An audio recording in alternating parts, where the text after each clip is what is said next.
এবং বাংলাদেশ ফিজিক্স অলিম্পিয়াডের coach professor doctor Ashiq Mohammad স্যারকে আমন্ত্রণ জানাচ্ছি।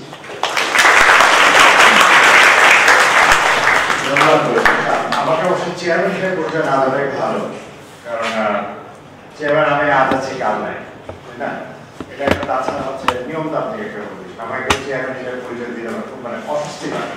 তবে এটা ঠিক যে চেয়ারম্যান সাহেব বলে অন্যান্য জায়গায় তাকে বাইরে গেলে লোকের পাতা হবে, এটা একটা সুবিধা আছে। তো যাই হোক, এটা হচ্ছে জাস্ট অবজারভেশন। আমার ইচ্ছা ছিল যে এই টাইটেল এবং প্রেজেন্টেশন পুরোটাই বাংলায় করা, এবং ইনফ্যাক্ট আমার এটা করার এক্সপিরিয়েন্সটা আছে, কিন্তু যেটা সমস্যা হয়েছে এটা তৈরি করতে গিয়ে আমি আমার ল্যাপটপে ওএস জাস্ট 3-4 দিন আগে আমি আপডেট করেছি। আমি মিড 17.3 ইউজ করতাম, কোনো এক কারণে আমি মিড 18 এ সুইচ করতে হয়েছে।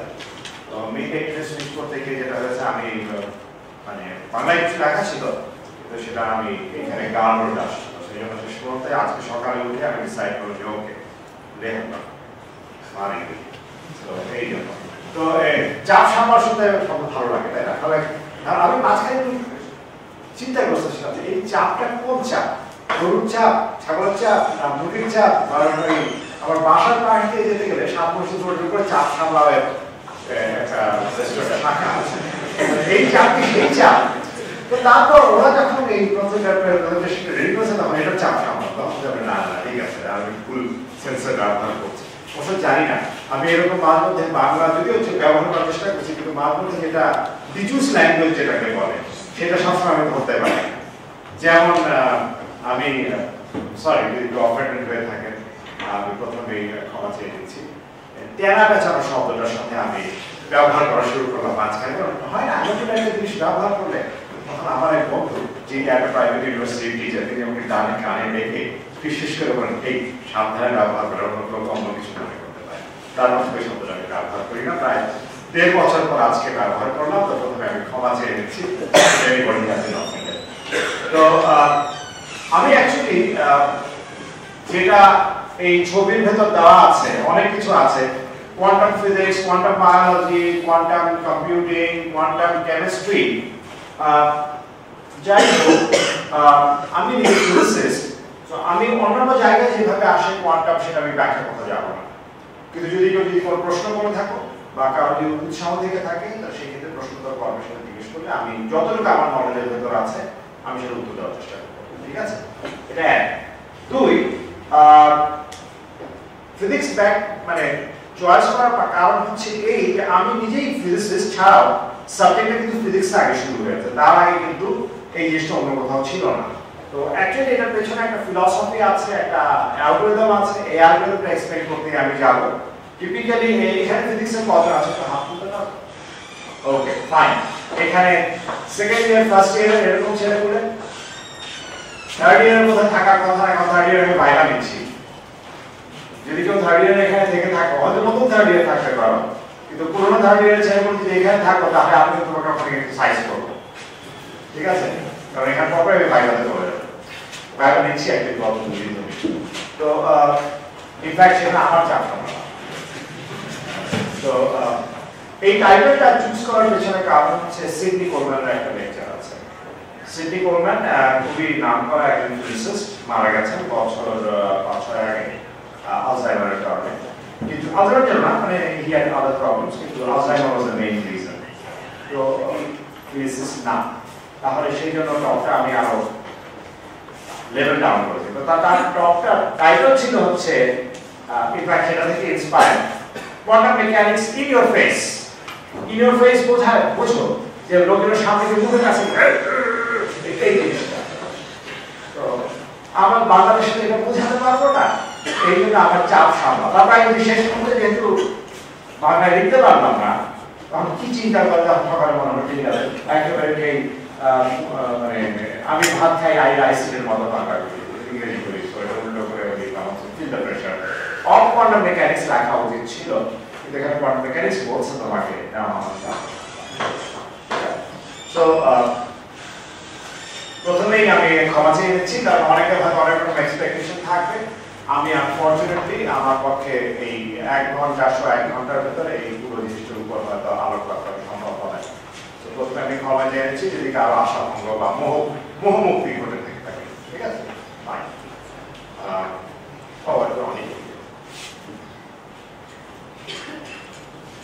আমি দর্শন নিয়ে খুব একটা কোনো কিছু কথাবার্তা বলবো, ঠিক আছে? মানে অ্যাটলিস্ট মেইন টপিকের ভেতর, কিন্তু কারো যদি কোনো কিছু আলাপ করার ইচ্ছা থাকে, ইয়েস অবভিয়াসলি কোয়ান্টাম মেকানিক্সের প্রচুর ফিলোসফিক্যাল ইমপ্লিকেশন আছে। আমরা কি দেখছি, কেন দেখছি, কিভাবে দেখছি, এই জিনিসপত্রগুলো কোয়ান্টাম মেকানিক্স আসার আগে ইনফ্যাক্ট আমাদের মডার্ন ফিজিক্সের দুটো জিনিস আছে যেটা মানে একেবারে দর্শনের ভিত্তি নাড়িয়ে দিয়েছে। একটা হচ্ছে রিলেটিভিটি, কারণ আমরা সময় বলতে কি বুঝি এই জিনিসটা রিলেটিভিটি আমাদের নতুন করে ভাবতে শিখেছে। আর দ্বিতীয়ত হচ্ছে কোয়ান্টাম মেকানিক্স আমরা মাপি কিভাবে, এই জিনিসটা কখনই আমরা এর আগে চিন্তা করিনি। আর মাপা কি জিনিস, একটা অ্যাবস্ট্রাক্ট একটা জিনিস, কিন্তু যখন এই জিনিসটা কোয়ান্টাম মেকানিক্স হলো তখন আমাকে গোড়া থেকে একেবারে চিন্তা করতে মানে এরকম আমি একটা কবিতা লিখলাম বা একটা উপন্যাস লিখলাম, কিন্তু তার উপন্যাসের শেষটা যখন আমি উপসংহার টানতে যাচ্ছি তখন চিন্তা করলাম যে আসলে একটা মিনিংটা কি, একটা পারপাস, এই জিনিসটা রয়েছে অনেকটা। কারণ কোয়ান্টাম মেকানিক্স কিন্তু প্রচুর এক্সপেরিমেন্ট করতে হয়েছে। এটা এক্সপেরিমেন্ট করার পর তারপর কতগুলো রুল আমরা ব্যাকরণ তৈরি করলাম। কোয়ান্টাম মেকানিক্স অ্যাকচুয়ালি একটা ব্যাকরণ, এটা নিজে কিন্তু কোনো থিওরি না। যেমন ফর এক্সাম্পল আমরা যদি বলি হচ্ছে দুটো নিউক্লিয়াসের ভেতরে কিভাবে আকর্ষণ বিকর্ষণ হয়, সেটা আলাদা থিওরি আছে, কিন্তু সেটাকে কি দিয়ে ব্যাখ্যা করবো, কোন ল্যাঙ্গুয়েজ ব্যবহার করে করবো, সেটা হচ্ছে কোয়ান্টাম মেকানিক্স। কোয়ান্টাম মেকানিক্স একটা ভাষা, কোয়ান্টাম মেকানিক্স নিজে কিছু এক্সপ্লেইন করে না, ঠিক আছে? এটা কিন্তু গভর্নমেন্ট খেয়াল রাখবে। যেমন ক্লাসিক্যাল মেকানিক্স আমরা যদি বলি নিউটনের সমীকরণ F = ma, আশা করি এখানে সবাই নিউটনের সমীকরণ হালকা জ্ঞান আছে। সো F = ma যেটা আছে, এটা F যে লিখি অনেকে জিজ্ঞেস করি F কি জিনিস, নরমাল ma, আবার জিজ্ঞেস করি ma কি, ma হচ্ছে যে F। তো এটা তো হচ্ছে একটা কুকুর মাঝে দেখি না, মানে কুকুরের লেজ নিজে কামড় থেকে গোল হয়ে ঘুরতে থাকে, সেটাই এরকম একটা অবস্থা। তো এটা আসলে তা না। F হচ্ছে যে আমি সিস্টেমের উপর বাহির থেকে যদি কিছু একটা আমি প্রয়োগ করি তখন সিস্টেমকে অবজার্ভ করে দেখবো তার অ্যাক্সেলারেশন হচ্ছে, এইটা হচ্ছে ইকুয়েশনটার মানে। তো আমি এইখানে খুব বেশি ফিলসফি করবো না, আমি আগে করে যাচ্ছি, ঠিক আছে? এবং আমি ট্রেডিশনাল অ্যাপ্রোচ নেব, এই জন্য এই ছবিটা দিলাম। স্যার ইয়েস স্যার, এটা হচ্ছে আমাদের কোয়ান্টাম মেকানিক্সের সবচেয়ে পপুলার স্ট্যান্ডার্ড ভার্সন যেটা আছে সেটাকে বলি আমরা কোপেনহেগেন ইন্টারপ্রিটেশন। আমি কোপেনহেগেন ইন্টারপ্রিটেশনটা এক্সপ্লেইন করার চেষ্টা করবো, তবে শেষের দিকে অল্টারনেট গুলো কি আছে সেটা নিয়ে আলোচনা করবো। অনেকে যাদের একটু কল্পনার জগতে ভাষার টেন্ডেন্সি আছে, ভাষা মানে কিন্তু মূর্ধন্য স না, হ্যাঁ গদ্যস্ব ফ্লোটিং, ঠিক আছে? কল্পনা নিয়ে কাজ করার ইচ্ছা আছে, তারা হয়তো এটা নিয়ে একটু বেশি কিছু করা করতে পারে, ঠিক আছে? ফাইন। সো কোয়ান্টাম মেকানিক্স কেন এলো, এটা হচ্ছে প্রথম কথা, ঠিক আছে? এটা প্রথম হচ্ছে এই classical mechanics had been a very perfect theory, এটা খুবই ভালো একটা থিওরি ছিল। ওকে, থিওরি এখনো আছে, এটা এখনো আছে, এবং আমরা অনেক সময় বলি যে ক্লাসিক্যাল মেকানিক্স এর সবচেয়ে ভালো টেস্ট হচ্ছে জেনারেল রিলেটিভিটি। জেনারেল রিলেটিভিটি হচ্ছে ক্লাসিক্যাল যতগুলো থিওরি আছে তার মধ্যে সবচেয়ে ভালো ওয়েল টেস্টেড থিওরি। কারণটা কি? কারণটা হচ্ছে কোন একটা ফেনোমেনা আমরা অনেক দিন ধরে আমরা অবজার্ভ করছি এরকম, এবং সেখানে যা প্রেডিকশন আছে থিওরির সাথে সেটা প্রেডিকশন এক্স্যাক্টলি মিলে যায়। আনসারটি অনেক 10 পর 16-17 ভাগ করে। তো এখানে বেশ কিছু এক্সপেরিমেন্ট ছিল, আমি এখানে খুব বেশি আলাপ করবো না। অনেকেই হয়তো জানা আছে যে কৃষ্ণ বস্তুর দ্বিতীয়, যেটা একবারে পুরো কোয়ান্টাম ব্যাখ্যা, পুরোপুরি কোয়ান্টাম ব্যাখ্যা আমাদের সন্তান বসে হাতে আসা, হ্যাঁ সন্তান বসে আমাদের এখানে। ইনফ্যাক্ট ওনার বাসাটা কিন্তু এখানে ছিল, এই যে সামনে যে এই জায়গা খালি জায়গা, এই যখন লাইব্রেরি করা হয় তখন তার এটা একটা বাংলো ছিল। না না না না, ওইখানে একটা ছিল, ওনার আলটিমেটলি পরে এখানেই ছিল, এটা ভেঙে ফেলেছে। যাই হোক, সেটা ব্যাপার না। এই এখন সব জায়গাতেই ভাঙো চলো যা কিছু করো, যেমন আমার বাসার সামনে, আমার বাসা আসাদের সামনে, তো এই ওখানে পাশের রাস্তায় চমৎকার কিন্তু হাঁটার রাস্তা ছিল। কি যে পছন্দ হয়েছে আমি ভেঙে সেখান থেকে আবার নতুন করে নিচে আবার একটা ড্রেন বানাচ্ছে, আবার মানে প্রয়োজন নাই বারবার। এই জন্যই ভয় আমি ভিডিও করতে পারি, কারণ ভিডিও করতে আমি এখন আজে বাজে কথা বলবো, এই জিনিসটা মাইন্ড করে। তবে এখানে বেশ বলে রাখি, এক্সপেরিমেন্টে যে জিনিসটা আসলো যে আমরা যখন কিছু মেজার করতে গেলাম তখন সেখানে পাওয়া গেল কিছু কিছু জিনিস, সেগুলোকে ডিসক্রিট হতে হলো। যেমন এনার্জিকে ডিসক্রিট হতে, শক্তিকে ডিসক্রিট হতে হয়েছে, কৌণিক ভরবেগ, অ্যাঙ্গুলার মোমেন্টাম সেটা ডিসক্রিট হতে হয়েছে, ইত্যাদি ইত্যাদি। ঠিক আছে, এটা অনেক কম পাওয়া যেতে পারে। আমার মনে হয় সেটা কোয়ান্টাম মেকানিক্সে এটা মেইন জিনিস না। অনেকে মনে করে কোয়ান্টাম মেকানিক্স এই একটা মেইন জিনিস। কোয়ান্টাম মানে হচ্ছে টুকরো টুকরো ছোট টুকরো। ইনফ্যাক্ট আমাদের মহাজাতক সাহেব এর উপর বেশ ভালো একটা ইন্ডাস্ট্রি তৈরি করেছেন, কিন্তু এই কোয়ান্টাম আর আমাদের কোয়ান্টামের সাথে কোনো মিল নাই। ঠিক আছে, এটা আগে প্রথমেই বলে রাখছি, কারণ যদি এই নিয়ে কোনো যদি জিজ্ঞেস করার ইচ্ছা থাকে আগে প্রথমে কিন্তু একটা মানে সামনে একটা রেড লাইট দিয়ে দিলাম। এটি যদি প্রশ্ন করা হয়, না আমি প্রশ্ন উত্তর দেওয়ার চেষ্টা করবো, কিন্তু আগে বলেছি আমার অ্যাপ্রোচ হবে কমপ্লিটলি নেগেটিভ। ঠিক আছে, এর সাথে অন্য কোনো মিল নেই। এটা পুরো সিরো সেন্সার, তারা যে ওইতে তিনটা সিরো সেন্সার কিছু বলে না, মানে জাস্ট শুধু সায়েন্টিফিক টার্মটা ইউজ করছে আর কিছু না। তো সায়েন্টিফিক তো অনেক কিছুতে আমি করতে পারি, মানে আর কিছু না এখানে। আমি জানি না, আমি কখনো যাইনি। ইভেন আমাদের আমরা একজন কলিগের আমি দেখলাম যে এই বাসার কাছে একটা ড্রিঙ্ক গ্যালারি আছে, ড্রিঙ্ক গ্যালারির সামনে আমাদের কলিগ মেডিটেট করছেন, তার ছবি লাগিয়ে দিয়ে এখানে মেডিটেশন করানো হয় নিজে কনফার্মেশন, মানে ওনাকেও ব্যবহার করে। ঠিক আছে, যাই হোক প্রথমে বলি যে ডিসক্রিট ভ্যালুস পাওয়া গেছে, কিন্তু এর মানে না যে ডিসক্রিট ভ্যালু হলে সেটা কোয়ান্টাম। ঠিক আছে, কোয়ান্টামের সাথে ডিসক্রিট ভ্যালু এক কোনটা কজ আর কোনটা এফেক্ট। এটা হচ্ছে এফেক্ট, ডিসক্রিটাইজেশনটা হচ্ছে এফেক্ট, কজ না, কজ অন্য কিছু, সেটা নিয়ে আমরা আলাপ করতে চাই। ঠিক আছে, কিন্তু লোকজন যখন এটা নিয়ে বেশি বাড়াবাড়ি করে তখন আমাকে এই জিনিসটা মনে হয়, কারণ অনেকে দেখি আমি একবার ফানাফাস এটা কথা বলতে বলতে তখন আমার ঠিক মনে হয় এখানে what I'm doing you can see যে we have a grown up businessman riding a tricycle, কারণ এই কোয়ান্টাম ফেনোমেনন হচ্ছে ডিসক্রিট ভ্যালু, এটা হচ্ছে ছোট্ট একটা জিনিস। হ্যাঁ হ্যাঁ এটা আছে, কিন্তু quantum mechanics is much bigger than that. ঠিক আছে, এই জিনিসটা খেয়াল রাখতে হবে। আমি এই জিনিসটা এক্সপ্লেন করার চেষ্টা করবো, যতটুকু পাওয়া যায় আমি ম্যাথমেটিক্স অ্যাভয়েড করার চেষ্টা করবো। ঠিক আছে, তো ডিসক্রিট ভ্যালু প্রথম ইন্ট্রোডিউস করেছিলেন হচ্ছে প্ল্যাঙ্ক। হ্যাঁ, তিনি কৃষ্ণ বস্তু বিকিরণ যখন করতে গেলেন তখন তিনি বললেন যে সিস্টেমের ভেতরে কতগুলো অসিলেটর আছে, আমি অসিলেটর হিসাবে চিন্তা করবো কি সেই অসিলেটর, সেটা কিন্তু উনি বলেননি। সেমন অসিলেটরের কতগুলো পার্টিকুলার এনার্জি লেভেলস আছে ইত্যাদি ইত্যাদি। ঠিক আছে, এইটা একটা জিনিস ছিল। এখন যেটা সবচেয়ে বড় লাভটা আসছে সেটা হচ্ছে যখন আইনস্টাইন ফোটনের কনসেপ্ট দিতে গেলেন। আইনস্টাইন ফোটন কনসেপ্ট যে জিনিসটা যে এনার্জি সেটা ডিসক্রিট না, যেটা ছাড়ছে, অর্থাৎ বিকিরণ, যেটা বিকিরণ নিজেই ডিসক্রিট, এটা ছিল হচ্ছে আইনস্টাইনের সবচেয়ে বড় কন্ট্রিবিউশন এখানে। হ্যাঁ, তবে এটাতেও আমি খুব একটা বেশি মাথা ঘামাবো না, এটা আমার জরুরি না। জরুরি হচ্ছে এখানে যেটা সবচাইতে ইন্টারেস্টিং এবং সেটা মোটামুটি আশা করি সবারই জানা আছে, যেহেতু বোরের কনসেপ্ট। আমরা রাদারফোর্ড এক্সপেরিমেন্ট করে বের করলেন যে হ্যাঁ, যে অ্যাটম কেমিস্ট্রি কজন আছে, একটু হাত তুলে ভালো হয়, খুব বেশি না, তাহলে আমি যা তা কেমিস্ট্রি করে পারবে। তো এটা মোটামুটি সবারই জানা যে একটা ভিতরে একটা নিউক্লিয়াস আছে। তো নিউক্লিয়াসের আবিষ্কর্তা কিন্তু হচ্ছেন কে, রাদারফোর্ড। আর তার চারদিকে কতগুলো ইলেকট্রন ঘুরে বেড়াচ্ছে হচ্ছে সার্কুলার পাথে। উনি চিন্তা করছেন সার্কুলার পাথে আমাদের সৌরজগতের সাথে মিলে। এখন যেটা তার সবচেয়ে বড় অবদান সেটা হচ্ছে এই জিনিসটা, সেটা হচ্ছে যে এখানে অবশ্য রং বোঝা যাচ্ছে, আমি ফোটনটা লাল কালার দিয়ে করেছিলাম, বোঝা যাচ্ছে কিনা জানি না। এখানে আমরা এনার্জি প্লট করছি। ঠিক আছে, সো এই দুটো লেভেল আছে, দুটো অরবিট আছে, অরবিট হচ্ছে ই আর একটা হচ্ছে ই প্রাইম।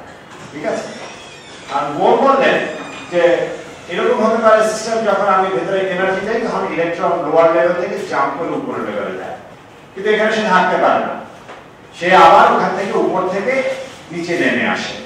নেমে আসার সময় সে একটা ফোটন পাবে, সেই ফোটনের ফ্রিকোয়েন্সি হচ্ছে এই দুটার মানে এনার্জি যে ফিক্স, এই ফিক্সড এনার্জির পার্থক্যের সময়। ঠিক আছে, ফাইন, ইকুয়েশন দরকার নাই। এখন এখানে একটা রাদারফোর্ড কিন্তু রাদারফোর্ডের পোস্টডক ছিলেন, রাদারফোর্ডের পোস্টডক ছিল। রাদারফোর্ড তাকে বলা যে একটা সমস্যা আছে। কি সমস্যা? এই সমস্যাটা অ্যাকচুয়ালি বই খাতা কথা বলা হয় না, এটা একটু চিন্তা করে বোঝা যাচ্ছে এটা খুব ইজি একটা সমস্যা, মানে সমস্যাটা কোনো ইজি সলিউশন নাই, সমস্যাটা বোঝা যায় সহজে। সেটা কিরকম? আচ্ছা, আমি জিনিসটা এইভাবে চিন্তা করি যে আমি আজিমপুর থেকে ফর এক্সাম্পল আমি যদি টঙ্গী যাই, ঠিক আছে, যেতে গেলে কি হবে, আমাকে ভাড়া দিতে হবে, তাই বাসে যেতে গেলে ভাড়া দিতে হবে। এখন আমি যখন উপরের লেভেলে আছে আমি আজিমপুরে উঠলাম, এখন মুশকিল হচ্ছে যে আমি তো না হয় জানি যে আমি আজিমপুর যাব, আজিমপুর থেকে ধর টঙ্গী যাব, কিন্তু ইলেকট্রনের তো কোনো স্ট্রাকচার নাই, ইলেকট্রন একটা কণা, তার কি কোনো মেমোরি আছে? তাহলে ইলেকট্রন যখন নিচে নামছে, নিচে নামতে গেলে তাকে ফোটন ছাড়তে হবে, কারণ এনার্জি কনজারভেশন। সেটা এখনো এসে এখানে পৌঁছায় নাই। এখন যে এনার্জিটা ছাড়বে, ফোটন এনার্জি কিন্তু ফিক্সড, সে কিভাবে জানে যে কত ফোটন ছাড়তে হবে, কত এনার্জি ফোটন ছাড়তে হবে? এসে বোঝাতে পেরেছি? আমি যদি এখান থেকে এসে এখানে পৌঁছাই, তারপর আমি বলতে পারবো যে এনার্জি ডিফারেন্সটা কত।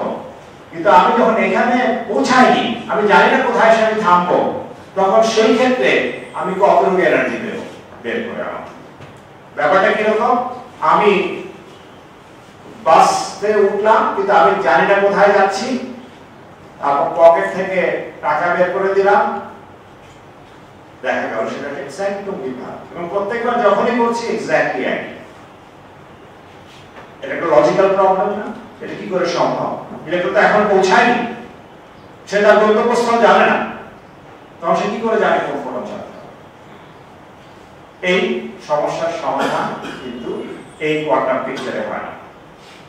তো এখানে কিন্তু অলরেডি একটা সমস্যা আছে, কারণ আমরা যে থিওরি করতে যাব, থিওরির একটা স্ট্রাকচারের ভেতর থাকতে হবে লজিক্যালি। আমরা যখন ফিজিক্সে কাজ করি, যেমন নিউটনের সমীকরণ, নিউটনের সমীকরণের সবচেয়ে জরুরি জিনিস কি?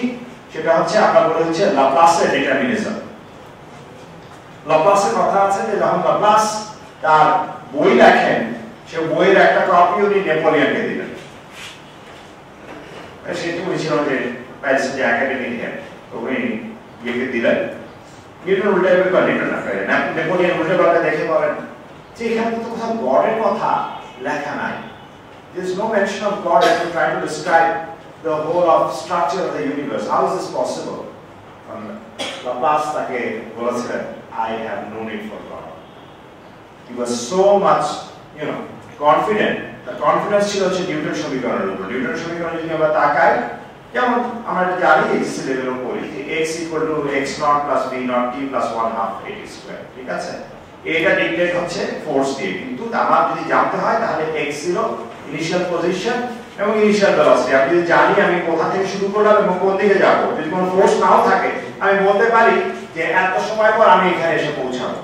এটাকে বলি আমরা ডিটারমিনিজম। আমরা জানি যে আমাদের ভবিষ্যৎটা আমরা প্রেডিক্ট করতে পারবো প্রিসাইসলি, এক্স্যাক্টলি, ঠিক আছে?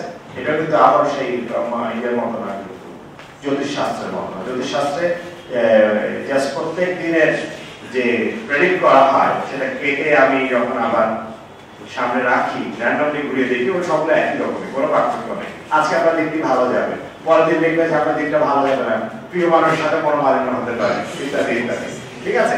তো হবে স্বাভাবিক। আমি দেখেছি যেদিন আমার ভাই ভালো করে খাওয়া দাওয়া আমাকে, তারপর তার সময় ঝগড়া হয়।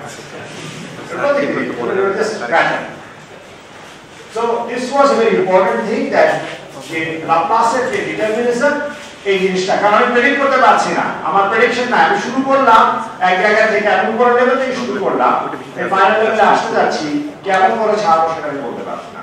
Problem clear? সমস্যাটা কোথায়? এটা যখন বোর্ড আর মডেল দিয়েছেন তখন এই সমস্যাটা জাস্ট ক্লিয়ার হয়ে গেল যে এটা একটা শর্টকামিং আছে, এটা একটা দোষ আছে। সো এরপর হিস্ট্রি বেশ লম্বা লাভ দেওয়া, ঠিক আছে? বোর্ডের মডেল এসেছিল 1913 সালের দিকে, এবং এই 1924 সালে ডিব্রগলি, যিনি একজন শখের ফিজিসিস্ট, মানে এটা কিরকম, he comes from a very very aristocratic family, হয় না? শখ হয়েছে, এই যে রবীন্দ্রনাথের অনেক উপন্যাসের ভেতরে এরকম থাকে যে নায়ক খুব মনে বিভাগের ছেলে, কিন্তু তার ইচ্ছা আছে সে গিয়ে স্বদেশী আন্দোলন করবে বা এরকম টাইপের। তো ডিব্রগলি ঠিক এরকম, তার শখ হয়েছে ফিজিক্স পড়ার জন্য। তো ফিজিক্স পড়তে গিয়ে ঘেটে ঘেটে একটা প্রবলেম, কি করা যায়, তখন তার কাছে এই জিনিসটা আইনস্টাইন ফোটনের কনসেপ্টটা ছিল। So this is the question he started out with. ঠিক আছে আমি পড়ছি এটা you can also read if waves কোন ওয়েভ ইলেক্ট্রোম্যাগনেটিক ওয়েভ আমি সংক্ষেপে ইএনএম লিখেছি কারণ এটা আমি তার একটা লেকচার থেকে কোট করা আর কি সেজন্য আমি কোটেশন কিছু দেওয়া আছে have particle properties ফোটন আমরা পার্টিকেল হিসেবে চিন্তা করি তাহলে পার্টিকেলের কেন ওয়েভ প্রপার্টি থাকতে পারবে না কারণ এটা হচ্ছে কি আগে পার্টিকেল আর ওয়েভ এই দুটো ছিল হচ্ছে কমপ্লিটলি লাইটের ক্ষেত্রে দুটো কমপ্লিটলি অপোজিট জিনিস কারণ যখন আমরা ওয়েভ চিন্তা করি ওয়েভ কিন্তু ছড়ানো একটা ওয়েভ কিন্তু একটা পয়েন্টে না আর যখন আমি একটা কণা চিন্তা করি কণা কিন্তু একটা পয়েন্টে তার কোনো স্প্রেড নাই তাহলে যখন আমি দুটো চিন্তা করছি তারপর আমি কোথাও নাই ঠিক আছে এটা অনেকে বলবে হচ্ছে এগেইন বাজে করে বলতে গেলে না বলে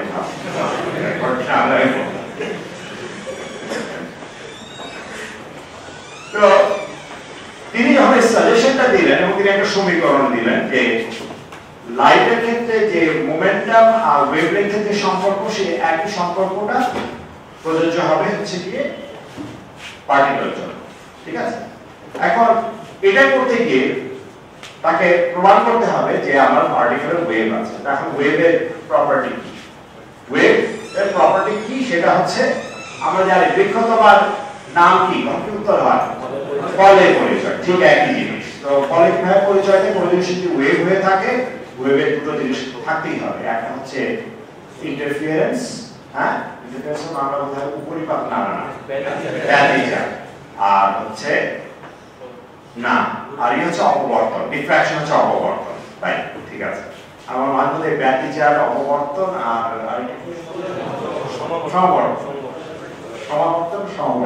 সমবর্তন আচ্ছা এর ভিতরে আমার তাল বলতে আমাকে লিখে রাখতে হবে মাঝে মধ্যে তো এটা দেখাতে হবে ঠিক আছে তো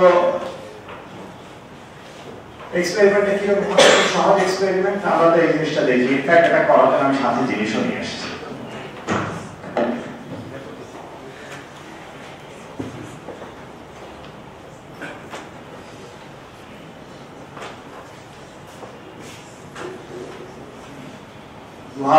সালে বেরোলো উবুন্টু সিডি আমার কাছে আছে বোঝা যাচ্ছে এখন আর ব্যবহার হয় না কিন্তু আমি খুব যত্ন করে রেখে দিয়েছি কারণ এখন প্রথম দিকে না আমি তখন উবুন্টু ব্যবহার করতাম না আমি ইভেন গত বছর পর্যন্ত আমি রেড হ্যাট ইউজ করে এসেছি ঠিক আছে আবার এখানে এখন হচ্ছে মিন্ট আছে ইনস্টল করা এটা হচ্ছে ল্যাপটপে কিছু ফিচার আছে যেটা হচ্ছে রেড হ্যাটে ভালো সাপোর্ট করে না তো এটা তো আমরা তো জানি এটা কি হয় ডিফ্র্যাকশন কার আইডিয়া আছে ডিফ্র্যাকশন এখন করে কঠিন কিছু না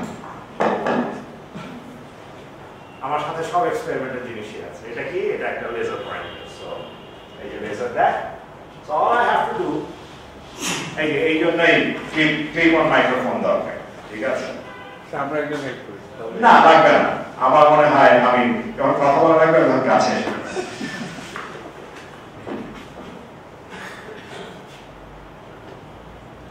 সো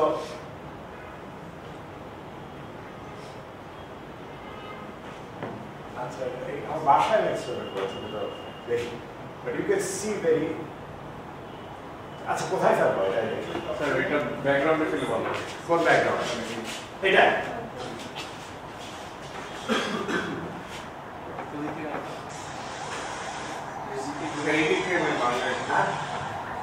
কোন দিক থেকে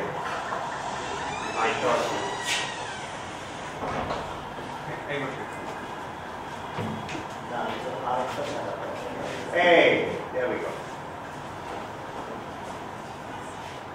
এই উপরে আরেকটা দেখা যাচ্ছে না নিচেটা একটা হচ্ছে মেইন রিফ্লেকশন তো মেইন রিফ্লেকশনের পরে আরো উপরে এই যে আমি যখন নাড়াচ্ছি ওটা নড়াচড়া করছে এটা নাকি এর উপরে আছে হ্যাঁ এই একটা চিলের মতো এটা কেন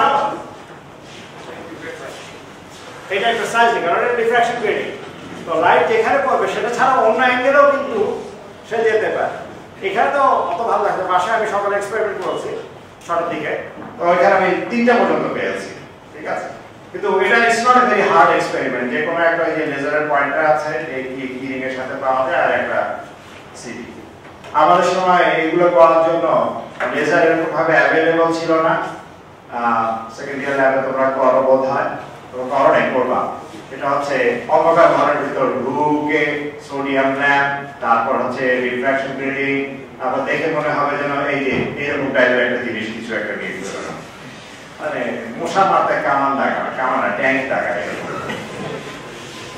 তো যাই হোক তো এইরকম টাইপের experiment all I have to do is যে আমাকে একটা বিম পার্টিকুলার বিম নিয়ে আমাকে এরকম একটা গ্রেডিং এর মতো কিছু একটা পাঠাতে হবে এবং সেখানে আমি যেটা স্ট্রেট লাইনে যাওয়ার কথা রেগুলার রিফ্রাকশন ছাড়া আরো অন্যান্য জিনিসগুলো পাবো ঠিক আছে এইটাই হচ্ছে এফেক্টিভ জিনিসটা তো এখন এরকম টাইপের ডিফ্রাকশন গ্রেডিং কেমন করে তৈরি করা যায় ভেরি সিম্পল অ্যাটমিক ক্রিস্টাল এটার যে সাইজ আর হচ্ছে ওই ইলেকট্রনের যে ওয়েভলেংথ আর ইলেকট্রন নিজেও তো একটা ওয়েভের মতো করে তৈরি করা হচ্ছে অরবিট তাহলে অরবিটের সাইজ অ্যাটমের সাইজের কাছাকাছি ওয়েভলেংথ একই অর্ডারের হবে তো তাহলে আমি যদি অ্যাটমের একটা ক্রিস্টালের ভেতর দিয়ে পাঠাই আমি ঠিক এক্স্যাক্টলি যে ফেনোমেনা দেখবো এরকম দেখতে পাবো এবং পরে দেখা গেল যে এক্সপেরিমেন্টটা করে ইনডিড এটা হয়েছে তার মানে কি ডিব্রয়ের যে হাইপোথিসিস যে পার্টিকেলের যে তরঙ্গ প্রপার্টি ওয়েভ প্রপার্টি সেটা আছে ঠিক আছে কিন্তু এটাও কিন্তু এখনো কোয়ান্টাম মেকানিক্স না এটা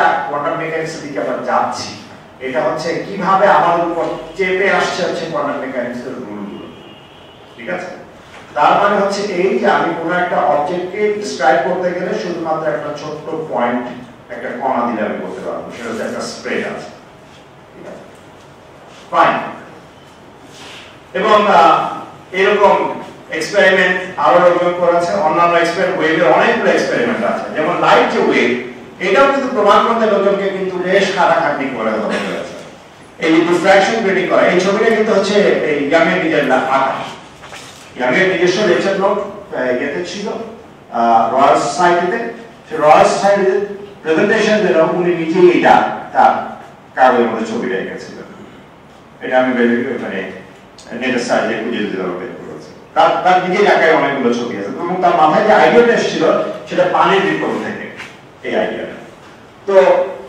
অনেক লোকজন এই যে লাপ্লাসের কথা বলো লাপ্লাস কিন্তু হি ওয়াজ কমপ্লিটলি এগেইনস্ট এই wave theory of light wave theory light কিন্তু লাপ্লাস পছন্দ করতেন না তো এই জন্য উনি এবং লাপ্লাস এবং তার সমসাময়িক আরেকজন পয়সন এটা পছন্দ করতেন না তারা এই থিওরিটাকে কিল করার জন্য একটা প্রাইজ দিয়ে ঘোষণা করলেন এটা আমার সাথে আরো চিঠিকে দ্বিতীয় পর্বে নিয়ে আলাপ হয়েছে গত বছরে আমি এদের একজন বেশি সময় নেব ঠিক আছে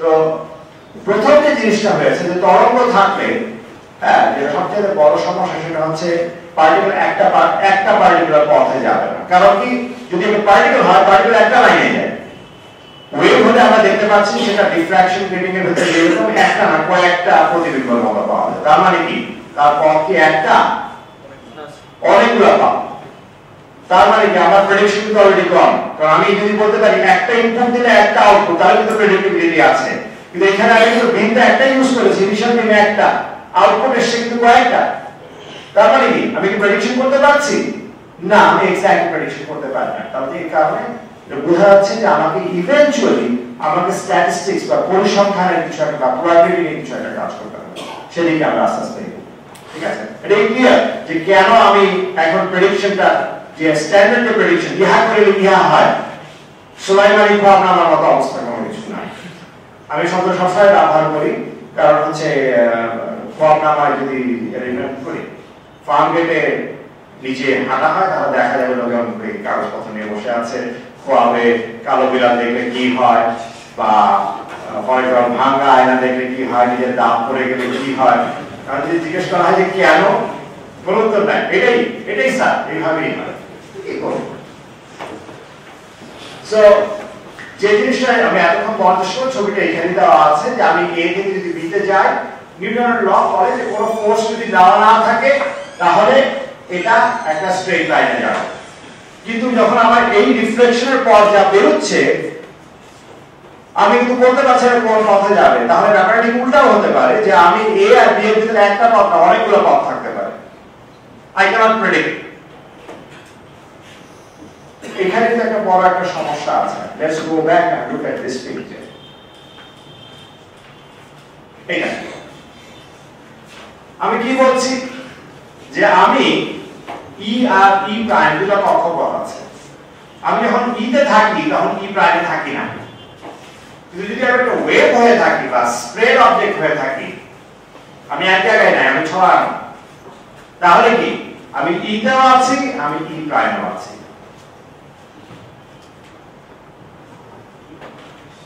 বা এটা এইভাবে এক্সপ্লেইন করা যায়। আরেকটা এক্সপ্লেনেশন হতে পারে যে আমি যখন ইতে থাকি, আমি যখন দেখছি না, যখন তাকাচ্ছি ইলেকট্রনের দিকে, ইলেকট্রন এখানেই আছে, কিন্তু যখন আমি তাকাচ্ছি না, ইলেকট্রন তো ওখানে নাও থাকতে পারে। আমি কেমন করে বলবো ইলেকট্রন ওখানে আছে? কারণ আমি তো দেখছি না। আমি যেটা মেজার করবো শুধুমাত্র সেটার কথাই আমি বলতে পারি। এটা হচ্ছে রিয়ালিটি। যেটা আমি মেজার করি না সেটাকে আমি বলতে পারবো? আমি কি এখন এই মুহূর্তে বলতে পারবো যে ফর এক্সাম্পল আমার বাসায় যদি একটা বিড়াল থাকে, বিড়াল যখন ঘরের ভেতর আছে, আমি যখন দেখছি ওকে বিড়ালটা ঘরের ভেতর আছে, আমার আগে বিড়াল ছিল, এখন নেই। কিন্তু যখন আমি বাসা থেকে বেরিয়ে গেছি, আমি সার্টেনলি বলতে পারবো যে বিড়ালটা ওই জায়গায় আছে? না। আমি যখন অবজার্ভ করি তখনই দেখি বিড়ালটা ওখানে আছে, কিন্তু তার মানে এই না যে বিড়ালটা আমি যখন দেখছি তখন ওখানে আছে। ব্যাপারটা একটু ঠিক তাই। সো ইলেকট্রন আমি যখন অবজার্ভ করি সে এই কক্ষপথ বা অন্য কক্ষপথে থাকে, কিন্তু যখন আমি অবজার্ভ করি না তখন electron can be anywhere. You look puzzled. I did not say is it everywhere. I said it can be anywhere.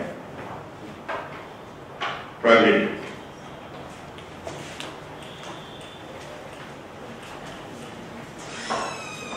So এখন সমস্যা হচ্ছে যে আমি ঠিক আছে, আমি পার্টিকেলটা একটা ওয়েভ দিয়ে রিপ্রেজেন্ট করব, সেই ওয়েভের ইকুয়েশন কি হবে, এটা একটা বড় সমস্যা ছিল। এবং এইখানেই শ্রোডিঙ্গারের সবচেয়ে বড় একটা কাজ আমাদের সবার জানা আছে, নাম জানি শ্রোডিঙ্গারের। তো নিউটনের যেমন নিউটনের সমীকরণে পার্টিকুলার পজিশন আছে, পার্টিকুলার মোমেন্টাম আছে, কোনো প্রশ্ন আছে? এগুলো কোনো প্রশ্ন করতে চাচ্ছ? কারণ যদি কোনো প্রশ্ন থাকে যে কোনো সময় you just raise your hand or just ask, কোনো সমস্যা নেই। আমি এখানে ক্লাস লেকচার দিচ্ছিলাম যে আমি মাঝখানে থেমে গেলে হ্যাঁ পরে সিলেবাস শেষ করতে পারবো না, এখানে কোনো সমস্যা নেই। সো if কারো যদি কোথাও যদি কোনো খটকা থেকে থাকে কোনো ব্যাপারে, immediately you stop me and ask me questions, ঠিক আছে? কোনো সমস্যা নেই। এবং ওয়েভের জন্য শ্রোডিঙ্গার এরকম একটা সমীকরণ উনি পস্টুলেট করলেন। এখানে একটা খেয়াল করে, এখানে কিন্তু একটু বড় ইম্পর্টেন্ট একটা পার্থক্য আছে। এখানে আমরা FP এগুলো মেজারেবল কোয়ান্টিটি, এটা মেজার করতে পারি, কিন্তু এখানে তিনি একটা অদ্ভুত বিধিকিচ্ছি একটা জিনিস যেটা আমি সাই দিয়ে লিখেছি, গ্রিক অক্ষর, এটার একটা মিল আছে, এদিকে একটা ডেরিভেটিভ আছে, এদিকে একটা ডেরিভেটিভ আছে। এটা হচ্ছে ডেরিভেটিভ সময় সাপেক্ষে, এটাও সময় সাপেক্ষে। এটাকে আমরা বলি হচ্ছে এভোলিউশন ইকুয়েশন। এভোলিউশন মানে সময়ের সাথে কিভাবে পরিবর্তিত হয়। এই তাহলে এখানে সময়ের সাথে পরিবর্তিত যেটা হচ্ছে, এখানে পার্টিকুলার পজিশন ছিল, এই পার্টিকুলার পজিশন না, তার সেটাকে ডেসক্রাইব করব কোন একটা অবজেক্ট, অক্সিলারি একটা অবজেক্ট, সাই। কি সেই সাই আমি জানি না, ঠিক আছে? আমরা তৈরি করতে যাচ্ছি একটা ভাস্কর্য, কিন্তু ভাস্কর্যের কি শেপ আমরা জানি না, কিন্তু আমি জানি ভাস্কর্যটা যেন দেখতে ভালো হয়, ঠিক আছে? এরকম কিছু একটা, কি শেপ, কি জিনিস কিছু জানি, জাস্ট তৈরি করে যাচ্ছে। অবস্থা এটা এক্স্যাক্টলি তাই। এটা হচ্ছে ঠিক অন্ধকার ঘরে হাঁটার মতো, কোথায় যাচ্ছি এই সময় ফিজিক্সে এক্সাইটিং টাইম, কারণ যদি আমি জানি কোথায় যাচ্ছি তাহলে তো সেটা থেকে কোনো মজা নাই। মজা হচ্ছে কোথায় যাচ্ছি আমি জানি, দেখি কোথায় যাই, এরকম একটা অ্যাটিটিউড অফ ফিজিক্স চলছে। এটা 1920 আর 30 এর মাঝামাঝি সময়টা। তাহলে এখানে কিন্তু দুটো ইন্টারেস্টিং জিনিস, ফিজিক্সের অন্যান্য সমীকরণ যেটা আছে, অন্যান্য সমীকরণে কোথাও কিন্তু এই জটিল রাশি বা জটিল সংখ্যা i কিন্তু আসে না। এইটা হচ্ছে ফিজিক্সের ফার্স্ট ইকুয়েশন, যেখানে i জোর করে ঢোকানো যায়, কিন্তু এখানে i ন্যাচারালি অকার করে। এটা i ছাড়া এই ইকুয়েশন লেখা সম্ভব না। অবশ্যই একটা ফাঁকিবাজি বুদ্ধি আছে, এটা অবশ্য আমি আমাদের ক্লাসের ছাত্র তাদেরকে আমি বলি, এটা একটা ফাঁকিবাজি। কারণ এইখান থেকে বোঝা যাচ্ছে যে সাই, যেহেতু এর সামনে একটা i দিয়ে গুণ করা আছে, আবার এদিকে আবার সাই আছে, তার মানে সাই ইন জেনারেল একটা জটিল রাশি। জটিল রাশি কিন্তু দুটা পার্ট থাকে, একটা থাকে হচ্ছে রিয়েল পার্ট আর একটা হচ্ছে ইমাজিনারি পার্ট। তাহলে এই ইকুয়েশন যখন ভেঙে আমি লিখবো, এটা কিন্তু একটা ইকুয়েশন, এটা কিন্তু দুটো ইকুয়েশন আছে, ঠিক আছে? এখানেও কিন্তু দুটো ইকুয়েশন আছে। এটা আমি লিখিনি কারণ মোমেন্টাম কি p লিখতে গেলে আমাকে লিখতে হবে মাস টাইমস ভেলোসিটি। ভেলোসিটি কি? ভেলোসিটি হচ্ছে rate of change of position. ওখানে কিন্তু আরেকটা ইকুয়েশন আছে, সেটা লিখিনি। তাহলে এই ইকুয়েশনের ভিতরে বেশ মিল আছে, কিন্তু স্ট্রাকচারের পার্থক্য হচ্ছে কি এখানে একটা কি সব এই একটা সাইড আছে, এই সাইড উঠেছে সাইড কি জিনিস এটা লোকজন বুঝতে পারবে। এখন যেটা ইন্টারেস্টিং যে এই জিনিস ব্যবহার করে শর্টেনজার তার ইকুয়েশন দিয়ে তোমরা যা যা ক্যালকুলেট করা দরকার সেগুলো ঠিকভাবে ক্যালকুলেট করতে পারছিলেন, কিন্তু তিনি বুঝতে পারছেন না সাইড জিনিসটা কি। এটা নিয়ে লোকজনের মাথায় ইকুয়েশন ঠিক কিনা সেটা বোঝার কি উপায়, তার প্রেডিকশন ঠিকভাবে আছে কিনা। প্রেডিকশন আমি প্রেডিক্ট করলাম যে এটা রেজাল্ট এই হবে, সেই রেজাল্টটা আমি পাবো কিনা সেটা আই যখন এই শর্টেনজার ক্যালকুলেশন করলেন তখন তিনি মিলাতে পারেন। যেমন সবচেয়ে বড় একটা টেস্ট হচ্ছে যে আমি যদি হাইড্রোজেন অ্যাটমের জন্য যদি এই ইকুয়েশনটা লিখি, এরকম সবচেয়ে ছোট্ট কম্প্যাক্ট করে রাখা, এইচ কি জিনিস আমি বলিনি, এইচ ভেঙে রাখা যায়, লিখলে এটা একটা বিচ্ছিরি একটা জিনিস হয়। এটা জাস্ট সিম্পলি কাউকে ভোটকে যেতে না হয় যেন সবচেয়ে কম্প্যাক্ট ফর্মে লিখেছি, ঠিক আছে। ইকুয়েশনটা ইম্পর্টেন্ট না, ইকুয়েশনের ফলাফলটা কি সেটা ইম্পর্টেন্ট।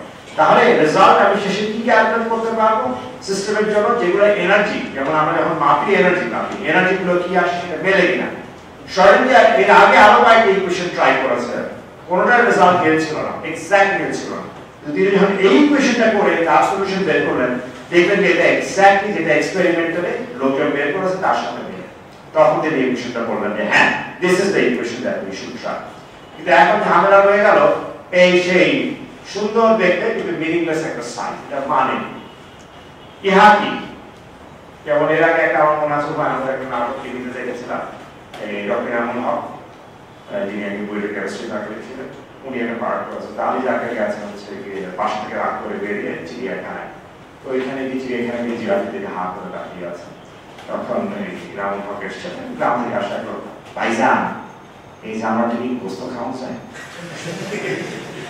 আমাদের অবস্থা হচ্ছে এই সাইড থেকে গোস্ত খাওয়া যায়, এটা দিয়ে কি ঘাড়ে পিঠে চলে বেড়ায়, কি করে, what do we do with it? This is the question we ask. এখন আমরা বলেছিলাম যে ডিফ্র্যাকশন করলে আমরা একটা প্যাটার্ন পাই, ঠিক আছে, যে এরকম কিছুদিন পর পর একটা জিনিস রিপিট করে মাঝখানে গ্যাপ। এখন এই এক্সপেরিমেন্টটা লোকজন বলছে যেমন সাইডে তো ওয়েভ হয়ে থাকে, আমরা জানি ওয়েভ একটা স্প্রেড জিনিস, কিন্তু এখন যে প্রপার্টি এটা কি একটা পার্টিকেলের না অনেকগুলো পার্টিকেলের একটা ওয়েভ তৈরি করে। যেমন পানির ঢেউ, যখন কি পানির ঢেউ কি একটা পানির মলিকুলের জন্য হয় নাকি অনেকগুলা পানির মলিকুল একসাথে হয়, সেটার কালেক্টিভ এফেক্ট হিসেবে আমি এর ভিতরে পানির ঢেউ দিই, ব্যাপারটা কি তাই? তাহলে লেটস টেস্ট দিস। তখন লোকে যেটা করা শুরু করলো যে তারা ফোটনের ইন্টেন্সিটি, আমি যদি ফোটনের যে লাইটের যে সোর্স সেটা তীব্রতা দিয়ে আস্তে আস্তে আস্তে আস্তে কমাতে থাকি, এত কমায় যে এইরকম যে একটা ফোটন আলাদা আলাদা করে যাচ্ছে, এটা করা সম্ভব। ইনফ্যাক্ট অনেকে হয়তো আশ্চর্য হতে পারে যে আমরা যদি অন্ধকারের ভেতর থাকি কিছুক্ষণ বলতে পারে 1 ঘন্টার মতো এরকম, তাহলে আমার যে চোখের আই যে রেটিনা এটা একটা সিঙ্গেল ফোটন পর্যন্ত ডিটেক্ট করতে পারে। It is so highly sensitive. এটা বাবিনোভের এক্সপেরিমেন্ট আছে, তারা দিকে তারা এটা বায়োফিজিক্স পড়াশোনা করে এটা করেছে। তো একটা ফোটন যদি মানুষের চোখ ডিটেক্ট করতে পারে, আই ক্যান ডিভাইস এক্সপেরিমেন্ট যেখানে এখানে খুব লো ইন্টেন্সিটি দিয়ে একটা করে ফোটন দিতে পারে। এখন যেটা হয়, এই এক্সপেরিমেন্টটা করা হয়েছিল তারাগুলা নামে একজন লোক করেছেন, এটা করা হয়েছে ইলেকট্রনের জন্য। যদিও এখানে আমি লিখেছি ফোটন ডেন্সিটি, কিন্তু একটা লেখা আমার ভুল আছে, ইলেকট্রনের জন্য করা হয়েছে। সো প্রথমে যখন এখানে ছবিটা ভালো দেখা যাচ্ছে না, আমার বড় বড় ছিল, আমি জানি না দেখা যাচ্ছে কিনা। প্রথমে এখানে একটা দুটা মানে বালি ছিটা দেওয়ার মতো, বালি ছিটা দিলে একটা দুটা এরকম সহজ, কোনো প্যাটার্ন নাই। কিন্তু আমি যদি আস্তে ওয়েট করতে থাকি, তারপর দেখা যাচ্ছে আস্তে আস্তে এখানে পৌঁছে, তারপর এটা আস্তে আস্তে শেষে অনেকগুলো যখন ফোটন এসছে তখন আমি এরকম একটা প্যাটার্ন দেখি। ব্যাপারটা কিরকম, যেমন আমরা যদি ছক্কা ডাই ছুঁড়ে মারি, আমি যদি 4 বার 5 বার ছুঁড়ি, তাহলে আমি সেখান থেকে কি বলতে পারবো যে 6টা ফেস ইকুয়ালি প্রবাবল, 6টা ফেসের যে কোনো একটা করতে পারে। এমন হতে পারে মারছি এমন ভাবে প্রত্যেকবারই 6 আসছে, দেখা গেল যে 5 বার 6 বার মারলাম, 6 বারের ভিতর 4 বারই ছক্কা আসছে। কিন্তু আসলে সেটা কি আমাকে কারেক্ট রেজাল্টটা বের করতে হবে, কি করতে হবে? অসংখ্যবার তো সম্ভব না, একটা লার্জ নাম্বার 10,000 12,000 বা ওই এক্সপেরিমেন্ট আরো অনেক লোককে একসাথে করাবো, করিয়ে তারপরে প্যাটার্নটা দেয়। এই যে স্ট্যাটিস্টিক্স করতে গেলে তখন আমাকে অনেকগুলো পার্টিকেল নিয়ে করতে হয়। সেখানে আমি এই ওয়েভ প্যাটার্নটা দেখি, সরি এখানে আমি ওয়েভ প্যাটার্নটা দেখি। কিন্তু এই একটা করে দেওয়া তার মানে হচ্ছে এই একটা করে দেওয়া হয়েছে যাতে হচ্ছে অনেকে জিজ্ঞেস করতে পারে যে ওকে এটা কেন করা হলো, যেমন আমি এইখানে ঢেউয়ের প্যাটার্নটা কেন পাই, ঢেউয়ের প্যাটার্নটা পাই কারণ হচ্ছে একটা মলিকিউল আরেকটা মলিকিউলকে ধাক্কা দেয়, তাই না? এখানে তাই হচ্ছে এই বাবলটা উপর উঠে গেল, একটা মলিকিউল উপর কি করছে সে ডিসপ্লেস করে আসছে, সেটা হচ্ছে কালেক্টিভ এফেক্ট।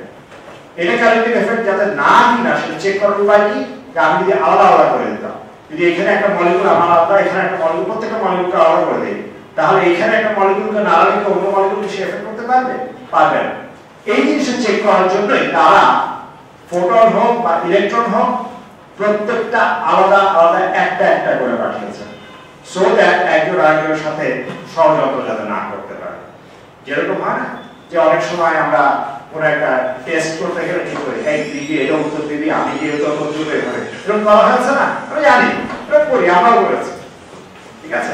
বিশেষ করে যদি কোনো হেডমাস্টার সাহেব শিল্পদের সাজানি করে তখন জিজ্ঞেস করে এই তুমি করেছো, তারপরে আমি করি ও করেছে, তারপরে করতে করতে ওপর করতে ঘুরে এসেছিল। যেমন আমি আমার এখন একটা বাজে একটা গল্প বলি, এটা আমার কলেজের গল্প, আমি কলেজে ছিলাম। তো এখানে আমাদের এক ব্যাচ ডাব চুরি করেছে। এটা মানে this was the height of শয়তানি, হচ্ছে আলটিমেট লিমিট, এর বেশি করার স্কোপ নাই। সো কেউ যে ডাব চুরি করতে পারে মানে সে হচ্ছে হিরো। তো এটা করেছে কি, সরি এটার সাথে সায়েন্সের কোনো সম্পর্ক নাই, তারপরও I try to make a point. I hope at the end of the story এটা রিয়াল বানানো না। তো এটা ডাব চুরি করেছে 3 বস্তা ডাব। পরের দিন প্রিন্সিপাল এসে দেখে যে তার বাসার পাশে কয়েকটা নান করে গাছেও কোনো ডাব নেই। খুঁজো পাওয়া গেল একটা হলের পেছনে। এখন এসে করেছে এবং জানে যে সাধারণত এই ব্যাচের ছেলেগুলো এটা করে। কিভাবে ঠিক করা যায়? প্রিন্সিপাল এসে ধরবেন। প্রিন্সিপালের একটা প্রিয় পাত্র ছিল, তিনি হচ্ছে গিয়ে এখন ধরতে আছে আর্কিটেক্ট ছিলেন, কিন্তু এখন রিটায়ারমেন্টে গিয়ে কিছু করেন না। চাক করা যায় দেবাশিস আছে আর তার ভাগ, তার নাম হচ্ছে প্রসেনজিৎ। তো ঠিক করা হলো, প্রসেনজিৎ হচ্ছে কি আমাদের প্রিন্সিপালের অত্যন্ত প্রিয় পাত্র। তো যদি কোনো কিছু করা হয় প্রসেনজিতের নাম দেওয়া, ঠিক এক্স্যাক্টলি কনস্ট্রাক্ট। তো জিজ্ঞেস করে ডাব পেরেছে কে? প্রসেনজিৎ। ডাব উপর থেকে নিচে নামিয়েছে কে? প্রসেনজিৎ। 3 বস্তা ডাবের লেখা চড়িয়েছে কে? প্রসেনজিৎ। ডাবগুলো খেলো কে? প্রসেনজিৎ। তাই কাছে ভেতর 3 বস্তা ডাব খালি, কিছু করতেও পারে। এইরকম একটা এই প্রসেনজিৎ কেস হচ্ছে কিনা এটা চেক করার জন্যই আমরা এই ইন্ডিভিজুয়ালি একটা করে ফটো পাঠাবো। সো কালেক্টিভলি গেলে এরকম রেজাল্ট আমরা দেখি, যখন সবগুলোকে একসাথে পাঠানো হয় তখন এই রেজাল্ট হয়। আবার যদি একজন আরেকজনের সাথে যদি তোমরা যদি মুভি দেখো দেখবা যে যখন পুলিশ জেরা করে আলাদা করে জেরা করে, যাতে একজনের সাথে আরেকজনের কোনো স্টোরি মেকআপ না করতে পারে। এই জিনিসটা করার জন্য করা হলো, দেখা গেল একই রেজাল্ট। তার মানে কি ওয়েভ প্রপার্টি তাহলে হচ্ছে প্রত্যেকটা পয়েন্ট পার্টিকেলের জন্য ইন্ডিভিজুয়ালি এটা হয়। যেমন আমরা এখন স্ট্যাটিস্টিক্স করি, স্ট্যাটিস্টিক্স করলে কিন্তু প্রত্যেকের কিন্তু একটা মানে থাকে। যেমন ফলে আমরা হাইট করি, আমাদের কালেক্টিভ একটা অ্যাভারেজ হাইট 5.5 ফিট থাকতে পারে, কিন্তু তার মানে না যে প্রত্যেকের হাইট 5.5 ফিট। বা আমরা ঠিক করলাম ঠিক আছে আমার ওদের মাপার সময় বা হাইট মাপার সময় আমি একটু জিজ্ঞেস হয়ে দাঁড়ালাম, ফেয়ার একটু লম্বা হয়ে দাঁড়ালি, তারপর গড় যাতে 5.5, এরকম তো প্রত্যেকের একটা নির্দিষ্ট মিনিং আছে। এখানে তা এখানে প্রত্যেকটা অবজেক্টেরই এই ওয়েভের স্প্রেডিং পসিবিলিটি আছে, এছাড়া আর কোনো সলিউশন নেই। এটা খুব ইন্টারেস্টিং এই যেটা তো আমরা চিন্তা করি ইলেকট্রন প্রোটন, এর থেকে বড় কিছু হয় কিনা? Answer is yes. তোমাদের কয়জন এই কার্বন 60 কার্বন 90 নাম জানো? কার্বন 60 মানে বাকি বল বলি আমরা, পার্টিকেলসটা ফুলে রেখে ন্যানোটিউব ট্যানোটিউব এগুলো বানায় থাকে। এইটা নিয়ে কিন্তু এক্সপেরিমেন্ট করা হয়। কার্বন 60 মানে হচ্ছে 60 কার্বনের কানেকশন করে যেমন রাখা যাচ্ছে এরকমই 60 একটা বলের মতো, এই যে এটার মতো একটা বল 60টা অ্যাটম একসাথে, এইটা দিয়ে এক্সপেরিমেন্ট করা হয়েছে এবং একই রেজাল্ট। বাকি বলতে মানে হ্যাঁ বাকি বলতে অনেক বড় এটা সিঙ্গেল ইলেকট্রন, এর ভিতর আছে C60, তারপরে 12টা করে এর ভিতর প্রত্যেকটার ভিতর নিউক্লিয়ন আছে, 12 * 60 720 ইলেকট্রন আছে। এটা সহকারে সে পুরোটা বাকি এবং একই রেজাল্ট। এটা এই যে দিয়ে করা হয়েছে। সো এটা সলিউশন, এইটা একটা সলিউশন মাথা ঘামাতে চাই। তাহলে আমি একটা ছোট একটা গল্প করি, আমার গল্প বলতে খুব পছন্দ হয়েছে, জিজ্ঞাসা করতে পারি, তবে এটা প্রসেনজিতের গল্প না, একটু আগে বলে দিচ্ছি। আমি জানি না তিনি HQ থেকে তাকে ফোন করে জিজ্ঞেস করতেন, আজকে গল্প করলাম সায়েন্স সোসাইটিতে এই জিনিসটা তো আমরা কুসংস্কারের বিরুদ্ধে গল্পটা করবো, তাই না? আমি চেক করবো যে ওকে ফোন করে যে 11টার সময় আমরা HQ ছিল। সো এইটাকে আমরা বলেছি যে টেল অফ থ্রি পোলারাইজার। আমরা যেমন গিফট অফ দ্য ম্যাজাই এরকম আছে না, যে তিন জ্ঞানী ব্যক্তির গল্প আছে, এর মধ্যে তিনটা পোলারাইজারের গল্প। আমি অবশ্য আরবি ফাইজালের আমার ইচ্ছা ছিল বলতে যে টেল অফ থ্রি স্টুজেস বা থ্রি ইডিয়টস বা যেটা পছন্দ করে। আমরা থ্রি স্টুজেস জেনারেশন, ওই সময় ল্যারি কার্ডের মুভিতে দেখাতো, তোমরা আমির খানের মুভি দেখো থ্রি ইডিয়টস, তাই না? রাইট, আমি দেখিনি মুভিটা, যদিও শুনি যে অনেকে অনেক কিছু মজার কিছু আছে, কোনো এক সময় দেখার সময় দেখো। আমি কালচারালি খুবই খারাপ, একটা ফিলিস্টাইন কাকে বলে। So once there was a polarizer, একটা পোলারাইজার ছিল। পোলারাইজারের কাজ কি? পোলারাইজারের কাজ হচ্ছে লাইটকে সে একটা পার্টিকুলার অ্যাক্সিসে যদি সে ভাইব্রেট করে সেটাকে পাস করতে দেয়। It was living in a very good harmonious world. There was nothing to worry about and everything was nice. Then it met another polarizer like itself. কিন্তু সেই পোলারাইজারটা অন্যদিকে তাকায়। এটা কিরকম? এই যে আমি আমাদের একজন রাজনীতিক ছিলেন, তিনি সারা দেশ একাই চালাচ্ছিলেন, হঠাৎ করে একটা বিরোধী দলের সাহায্য, এই জন্য ফেসিং দেওয়া হবে, যার ফলে যেহেতু এক্স্যাক্টলি ইকুয়াল কোনো কাজ আর হয়। সো এদিক থেকে পাঠালে, আগে এখান থেকে পাঠালে এইদিকে রেকর্ড হয়, এখন এদিক থেকে পাঠালে এই যেহেতু অন্যদিকে তাকিয়ে 90 ডিগ্রিজ, এর ভেতর দিয়ে কোনো কিছু আসে না। তাহলে দেশে কোনো পোলারাইজেশনের কোনো ডিটেকশন হয় না, সংসদে কোনো আইন পাস হয় না, ইত্যাদি ইত্যাদি। তাহলে ব্যাপারটা কি হলো? এরপর আসলে একদল সুশীল, a third polarizer passing by ড্রপের মাঝখানে, ঠিক আছে? সে দুজনের মাঝখানে গেল এবং তার ডিরেকশন দুজনের মাঝামাঝি। তখন দেখা গেল যে এখানে আবার কিছু কিছু ডিরেকশন হচ্ছে, আগের মতো না, কিছু ডিরেকশন হচ্ছে।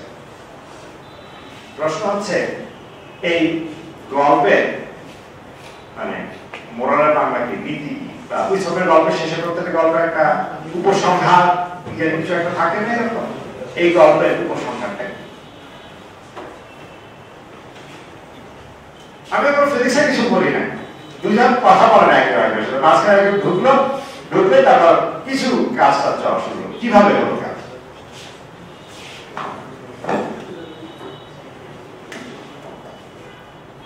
রাজনীতির ক্ষেত্রে যেমন আমেরিকা রাশিয়া একসাথে কোল্ড ওয়ার চলেছে, ঠিক আছে? বা Israel Palestine, they are not in talking terms. Okay, then how do you actually put them to talk to each other? You have it. মাঝখানে একটা দুধ থাকে, দুধের কাজ কি? লিঙ্ক আপটা কিভাবে করে? কথাটা বলার মানে কি? বলার মানেটা কি? এখানে বলার মানেটা কি? জোরে জোরে একজনের কথা আরেকজনের দিকে দিতে হবে। কিন্তু যদি এরকম হয় ওই দুধের সাথে আবার যে কথা বলতে, যার সাথে কথা বলবে তার কোন প্রজেকশন, তার মাঝখানে যদি কোনো রকম কমন এজেন্ডা না থাকে, ভাষার যদি কোনো মিল না থাকে, তাহলে সেই ক্ষেত্রে কি কথা বলতে পারবে?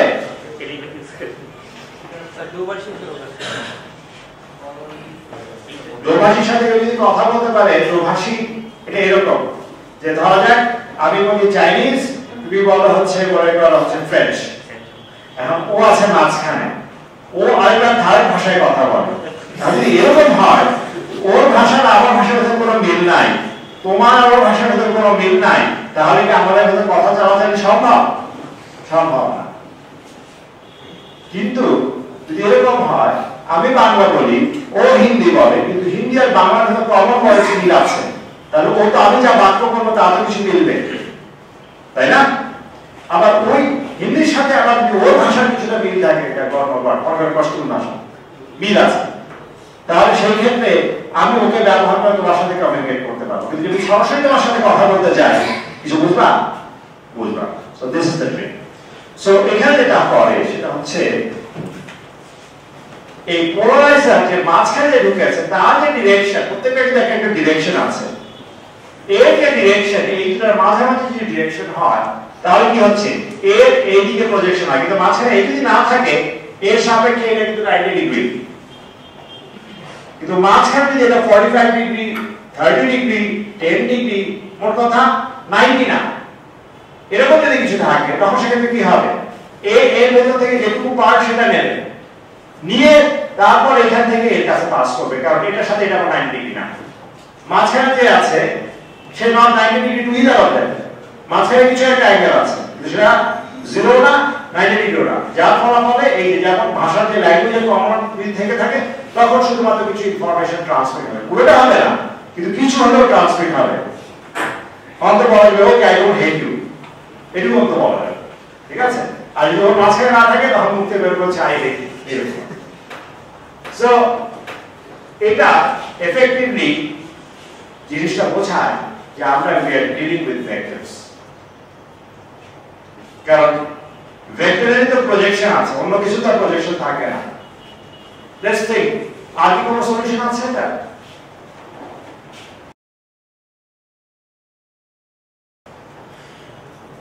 You were suggesting a solution of, you were suggesting something, right? I forgot. What was the suggestion? আমি যেটা বলছি সেটা কি কন্ট্রাডিক্টরি টু দ্যাট? না, ওকে ফাইন। এটা ক্লিয়ার যে আমাদের অ্যাকচুয়ালি এই জিনিসটা যে ল্যাঙ্গুয়েজটা ব্যবহার করব সেটা হচ্ছে ভেক্টর স্পেসের ল্যাঙ্গুয়েজ, এবং এইটা হচ্ছে precisely the common thing that you will have in not just in quantum physics, you will have quantum computing, you will also have in quantum chemistry, এবং I don't know quantum biology কি জিনিস আমাকে অবশ্য পরিবেশ কিছু একটা দিয়েছিল কিন্তু পরিষ্কার বাধ্যতা করতে পারি, তবে এরকম জিনিস কিন্তু খুব ক্লিয়ার ভেক্টর স্পেস গুলো আছে। যেমন ফর এক্সাম্পল আমার মুড, আমি জানি না এই সেন্সে পড়ার সময় পাইনি, কিন্তু আমি চিন্তা করতে পারি এখানে এই জিনিসটা আছে কিভাবে। যেমন আমি আমার ছাত্রদেরকে প্রায় পড়ানোর সময় এই জিনিসটা বলি যে ভেক্টর স্পেস কি, তখন ভেক্টর বলতে গিয়ে প্রথমে গড়গড় করে বলা শুরু করে, এই আমাদের মানে শিক্ষার অবস্থা যেটা হচ্ছে জিনিস যে ভেক্টর কি জিনিস, এটা এমন একটা রাশি মান আছে আর দিক আছে। আমি ঠিক আছে ভালো, তুমি কি বিশ্বাস করো যে তুমি যে খাবার খাও তার ভেতর যে মুখে যে স্বাদ পাও সেটা একটা ভেক্টর স্পেস? ওই কেমন বলে দেখো ভেক্টর স্পেসের ডেফিনিশনটাই প্রথমে ভুল। ভেক্টর স্পেস হচ্ছে একটা কালেকশন বা সেট, সেটা এমন যে ওই যে কোনো দুইটাকে কি আমি যদি জোড়া লাগাই ওই যোগফলটা ওই সেটের ভেতর থাকবে, এবং ওটাকে যদি আমি কোনো নাম্বার দিয়ে গুণ করি ওটাও কিন্তু ওই সেটের ভেতর থাকবে। দেখো খেয়াল করে আমি যে ভেক্টর যেগুলো করি ভেক্টর কিন্তু সবগুলো এই প্রপার্টি স্যাটিসফাই করে। যদি আমি এরকম একটা ছবি আঁকি একটা ভেক্টরের, এটা একটা ভেক্টর, এটা একটা ভেক্টর, এই দুটোতে এই তলের ভেতর আছে, তাই না? তাহলে এটা যদি আমি যোগফল নেই সামান্তরিকের সূত্র বা যে সূত্র যা যেটা পছন্দ, যদি এটা এই তলের ভেতর থেকে থাকে মানে যোগফলটা তো এই তলের ভেতরই আছে, তাই না? তাহলে তো ওই কন্ডিশনটা স্যাটিসফাই করবে। বা আমি যদি একটা ভেক্টর দিলাম আর সেটাকে টেনে 10 গুণ নাম্বার করলাম সেটা ওই তলের ভেতরই আছে, তাহলে এটা এই যে আমি যে কন্ডিশন যেটা দিলাম সেটা স্যাটিসফাই করবে, তাই না? গুড। তাহলে ঠিক একই ভাবে খাবারের স্বাদের ক্ষেত্রে তাই। আমি যদি যেমন ফর এক্সাম্পল আমার ফেভারিট এক্সাম্পল যে sweet and sour sauce, sweet and sour সসের ভিতরে কি কি দেওয়া থাকতে পারে? আমি লেবু দিতে পারি, মধু দিতে পারি, এই তো। এখন যদি এরকম হয় আমি কালকে সকালে লেবু দিতে ভুলে গেলাম পুরোটাই মিষ্টি, যদি হয় মধু দিতে ভুলে গেলাম পুরোটাই লেবু তাহলে সাওয়ার। কিন্তু মাঝখানে আমি অ্যাডজাস্ট করতে পারি, অ্যাডজাস্ট করে করে যদি আমি কখনো সিদ্দিকা কবির হই কখনো অন্য কিছু একটা হয়, পিক আপ এনিথিং, প্রত্যেকে নিজের রেসিপি একটা পার্সেন্টেজ করে একটা ভেক্টর ডিফারেন্ট চুজ করে নিয়ে তার নিজে একটা রেসিপি বানিয়ে দেয়, তাই না? রঙটা রঙের স্পেস ও ভেক্টর স্পেস, কারণ দুটো রং যদি আমি মিশাই তাহলে আমি আরেকটা রং পাবো, সেটা তো রঙই, পুরো রঙের প্রপোর্শন আমি ইচ্ছা মতো চেঞ্জ করতে পারি, এটা একটা ভেক্টর স্পেস। আমার মুডও তাহলে কিন্তু ভেক্টর স্পেস হবে, তাই না? কখন এই যে কি আছে কবি খুশি কবি ঘাম নিয়ে তারপরে এই যে হ্যাঁ ঘামতে থাকি কখনো কখনো। আমার বাসায় খুব সমস্যা আছে, কারণ আমি একমাত্র পুরুষ মানুষ এবং এবং আমাদের একটা পুরুষ মাছ আছে ছোট আছে সাইজের, বাকি সব কিনা। তো আমার চয়েসের কিছু চলে না, কিছু বলে না। ওকে, কিন্তু I hope I have made a point যে ভেক্টর স্পেস জিনিসটা কি। এটা হচ্ছে জাস্ট একটা সেট যে যাদের ভিতরে যোগ করলে ওই সেটের ভিতর থাকে, ঠিক আছে? তাহলে let's look at the simplest quantum system. Simplest quantum system যেটা হতে পারে একটা কয়েন টস। একটা কয়েন যদি টস করি তাহলে সেখানে আমার আউটকাম কি হতে পারে? এই হেড করতে পারে, টেল করতে পারে। হেডকে আমি একটা ভেক্টরের সাথে চিন্তা করব। এই আবার বলছি ভেক্টর মানে তার একটা দিক থাকতে হবে এটা এমন কোনো কথা নাই। ভেক্টর হচ্ছে জাস্ট অবস্থা কি সেটা যোগ করতে পারতে হবে। তাহলে এই প্রথমটাকে এই পার্টটাকে আমি আপ বললাম হেড, পরের পার্টটাকে বললাম আমি টেল। তাহলে আমি যখন পয়েন্ট টস করছি, যখন আমি তাকাচ্ছি না পয়েন্টটা কি অবস্থায় আছে, যেটা সমস্যা হচ্ছে ক্লাসিক্যাল ফিজিক্সে আমরা যখন বলি তখন আমরা বলি হচ্ছে যেটা হেড করবে বা টেল করবে। কিন্তু সমস্যা হচ্ছে এটা আমি হেড আর টেল কখন বলতে পারছি? যখন আমি দেখব। দেখার আগে আমি বলতে পারছি যেটা হেড না টেল? না, ইজ নো। কোয়ান্টাম মেকানিক্সে যেটা মেইন, এই হচ্ছে কোয়ান্টাম মেকানিক্স, এইটাই হচ্ছে এটা মেইন চাপ এবং এটাই ঝামেলাটা এখানে। সেটা হচ্ছে যতক্ষণ পর্যন্ত আমি না দেখছি ওই অবস্থা যেটাকে আমি সাই বলছি সেটা হবে এই দুটার আরবিট্রারি কম্বিনেশন। যে কোনো একটা ভেক্টর কোন দিকে আছে আমি শুধু জানি এইখানের দিকে হাতালে ভেক্টরটা এখানে কোথাও আছে, আর ভেক্টরটা কোন দিকে, এটা হরাইজন্টাল না ভার্টিক্যাল সেটা আমি একমাত্র মাপার পর আমি বলতে পারবো, তার আগে আমি কিছু বলতে পারবো। ওই একটু আগে বলেছি কোন কক্ষপথে আছে সেটাকে বলতে পারি? বলতে পারবো না। এক্স্যাক্টলি একই। কি বুঝাতে পেরেছি সমস্যাটা কোথায়? এইটাই হচ্ছে কোয়ান্টাম মেকানিক্সের মেইন ঝামেলা। এখন যে আমরা তো বলছি যে সিস্টেমের ভিতরে প্রবাবিলিটি আছে, সো প্রবাবিলিটির সাথে এই সাই এর সম্পর্কটা কি এইটা কিন্তু এক্সপেরিমেন্ট করে আসে, কারণ এর ব্যাপারটা হচ্ছে ইন্টারপ্রিটেশন। এবং এই ইন্টারপ্রিটেশন প্রথমে দিয়েছিল হচ্ছে ম্যাক্স বর্ন। এবং এটা এখন যদি চিন্তা করি তখন আমার কাছে খুব আশ্চর্য লাগে না। এটা কারণটা কি? Let's go back end look at this photograph again. আমি যদি এই পয়েন্টের দিকে তাকাই, এখানে ফোটনের ইন্টেন্সিটি কত? ফোটনের ইন্টেন্সিটি কত? এখানে আলো কোনো কিছু নাই, ফোটনের প্রাবল্য কত? 0, রাইট। আর যেখানে ফোটনের লাইট বেশি সেখানে ফোটনের প্রাবল্য বেশি। তার মানে এটা যদি আমি ফোটনের ল্যাঙ্গুয়েজে বলি, এটা তখন লাইটের বর্ণ হবে, লাইটের ইন্টেন্সিটি কম, লাইটের ইন্টেন্সিটি বেশি। তাহলে এইখানে ফোটন পাওয়ার চান্স কত? ফোটনের পয়েন্টের মতো। তাহলে এখানে ফোটন পাওয়ার সম্ভাবনা কোথায় বেশি? ব্রাইট জায়গায়। ফোটন পাওয়ার প্রবাবিলিটি কোথায় কম? ডার্ক জায়গায়। ঠিক আছে? তাহলে আমি ইন্টেন্সিটি কিভাবে বের করি একটা ওয়েভের? সেটা হচ্ছে ওয়েভের যে অ্যামপ্লিটিউড যেটা থাকে সেটাকে স্কয়ার করি, অ্যামপ্লিটিউডটাকে স্কয়ার করি। ঠিক আছে? ইয়েস নো, কারণ ইন্টেন্সিটি কিন্তু এনার্জি, এনার্জি আমরা কখনো নেগেটিভ ধরি না। স্কয়ার কি কখনো নেগেটিভ হয় যদি রিয়েল নাম্বার হয়ে থাকে? Answer is no. এই জন্য আমরা স্কয়ার দিয়ে ইন্টেন্সিটিটাকে, বা এটা এইভাবে চিন্তা করা যেতে পারে, যদি আমি একটা অবজেক্টকে দুলাই তাহলে তার কাইনেটিক এনার্জি হচ্ছে হাফ এম ভি স্কয়ার আর তার পোটেনশিয়াল এনার্জি হবে হাফ কে এস স্কয়ার। ঠিক আছে? এই অ্যামপ্লিটিউড যেটা আছে বিস্তারের স্কয়ার, জাস্ট স্প্রিং এর যে। তাহলে এখন যদি যখন সিস্টেমের আমি ম্যাক্সিমাম এক্সটেনশনে থাকি তখন কিন্তু তোর কোনো কাইনেটিক এনার্জি থাকে না, কনস্ট্যান্ট হচ্ছে না। তাহলে শুধুমাত্র তার যদি পোটেনশিয়াল এনার্জি ক্যালকুলেট করি সেটাই হবে টোটাল এনার্জি 1/2 k স্কয়ার। তাহলে অ্যামপ্লিটিউড সেটা হচ্ছে a আর এনার্জি হচ্ছে a স্কয়ার, সাথে একটা কনস্ট্যান্ট। তো এইভাবে যদি আমি একটা ওয়েভ চিন্তা করি, ওয়েভের বিস্তার, ওয়েভের এনার্জি ডেনসিটি, তাহলে ঠিক এক্স্যাক্টলি এই একই মেথডে কাজ করবে, this will be a square. ঠিক আছে? This was the main idea. তো এখন আমার কাছে মনে হচ্ছে যে এই জিনিসটা ম্যাক্স বর্ন যখন তিনি লিখেছিলেন তখন ইট ওয়াজ নট সারপ্রাইজিং। ওই সময় যেন সারপ্রাইজিং ছিল, কিন্তু এখন হাইন্ডসাইট আমরা যেহেতু এখন উত্তরটা জানি, উত্তরটা জানলে তখন আর খুব একটা কঠিন কিছু মনে হয় না। কিন্তু যখন কোনো কিছু থাকে না সামনে তখন কিন্তু আমাকে ডিস্টিংগুইশ করা কিন্তু খুব কষ্ট হয়।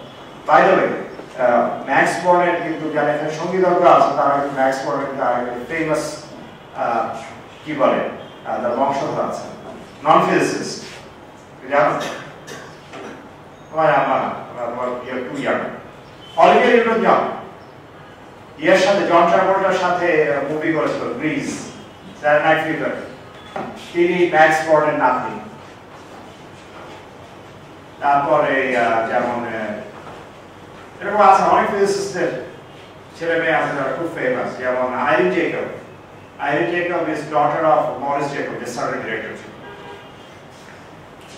ওকে সো এটা হচ্ছে যে সাই যে জিনিসটা আছে এই ভেক্টরকে যে নিজের সাথে নিজের ডট প্রোডাক্ট দিলে আমরা ভেক্টর লেংথ স্কয়ার পাই এটা আমাদের জানা আছে তাহলে এইটাকে যদি আমি ডট প্রোডাক্ট নিজের সাথে নেই তাহলে এই কোয়ান্টিটিটাই হবে গিয়ে আমার প্রবাবিলিটি স্কয়ার যেহেতু নিজের সাথে নিজের ডট প্রোডাক্ট একটা স্কয়ার আসে স্কয়ার কখনো নেগেটিভ হয় না প্রবাবিলিটি কিন্তু কখনো নেগেটিভ হয় না আমরা কখনো বলি না যে প্রবাবিলিটি একটা নেগেটিভ কোয়ান্টিটি এরপরই পাওয়ার প্রবাবিলিটি কম it cannot be a negative quantity এটা প্রবাবিলিটি অ্যাক্সিলোরেট করে দেওয়া হয় সো তাহলে এই সিস্টেমের জন্য এটা হবে alpha square plus beta square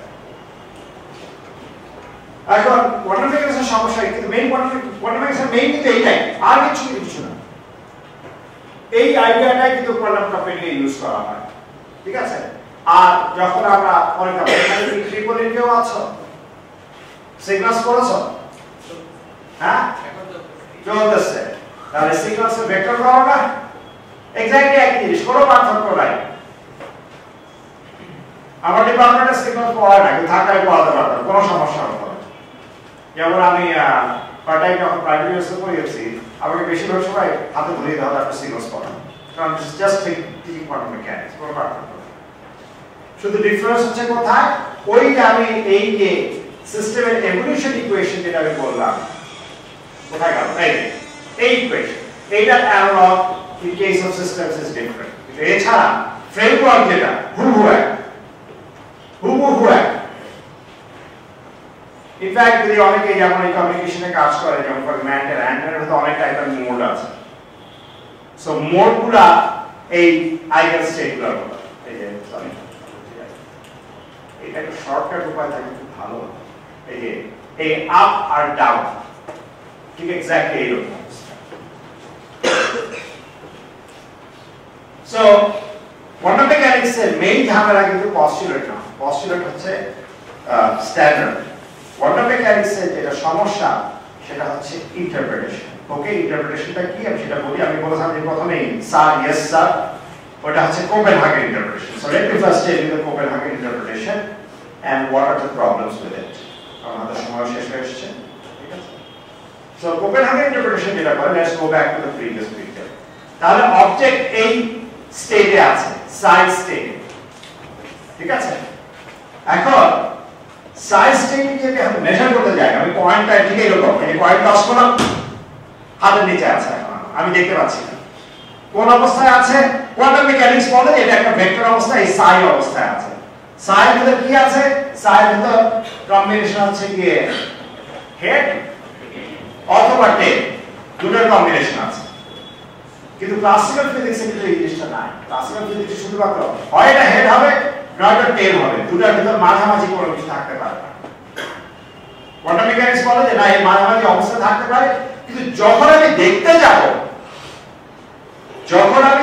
যাব তখন আমি শুধুমাত্র হেড বা টেল পাবো আর কোশ্চেন হচ্ছে এর ভেতর এটা ঠিক কিরকম যে আমি এইটাকে যদি একটা ফর এক্সাম্পল আমি একটা রং হিসাবে চিন্তা করি এটা ধরা যাক হচ্ছে নীল রং এটা হচ্ছে লাল রং তাহলে আমি যখন অবজার্ভ করতে যাব নীল বা লাল একটা পাবো দুটো পাবো না কিন্তু রিয়েলিস্টিকলি আমি জানি যে এটা সেপারেট করতে গেলে নীল যদি কোথাও এক জায়গায় রাখি আলাদা করে যেখানে নীলটাকে পাবো লালটা তো অন্য কোথাও যাবে রং দিয়ে এটা ছাঁকনির ভেতরে পাঠাই somewhere else it will be Copenhagen interpretation যেটা বলে যখন এটা একটা স্টেটে কোল্যাপস করলো অর্থাৎ এই সাইড থেকে আমি আপ পাবো বা ডাউন যে কোনো একটা পাবো অন্যটা হাওয়া হয়ে মিশে যাবে ওটা আর খুঁজে পাওয়া যাবে না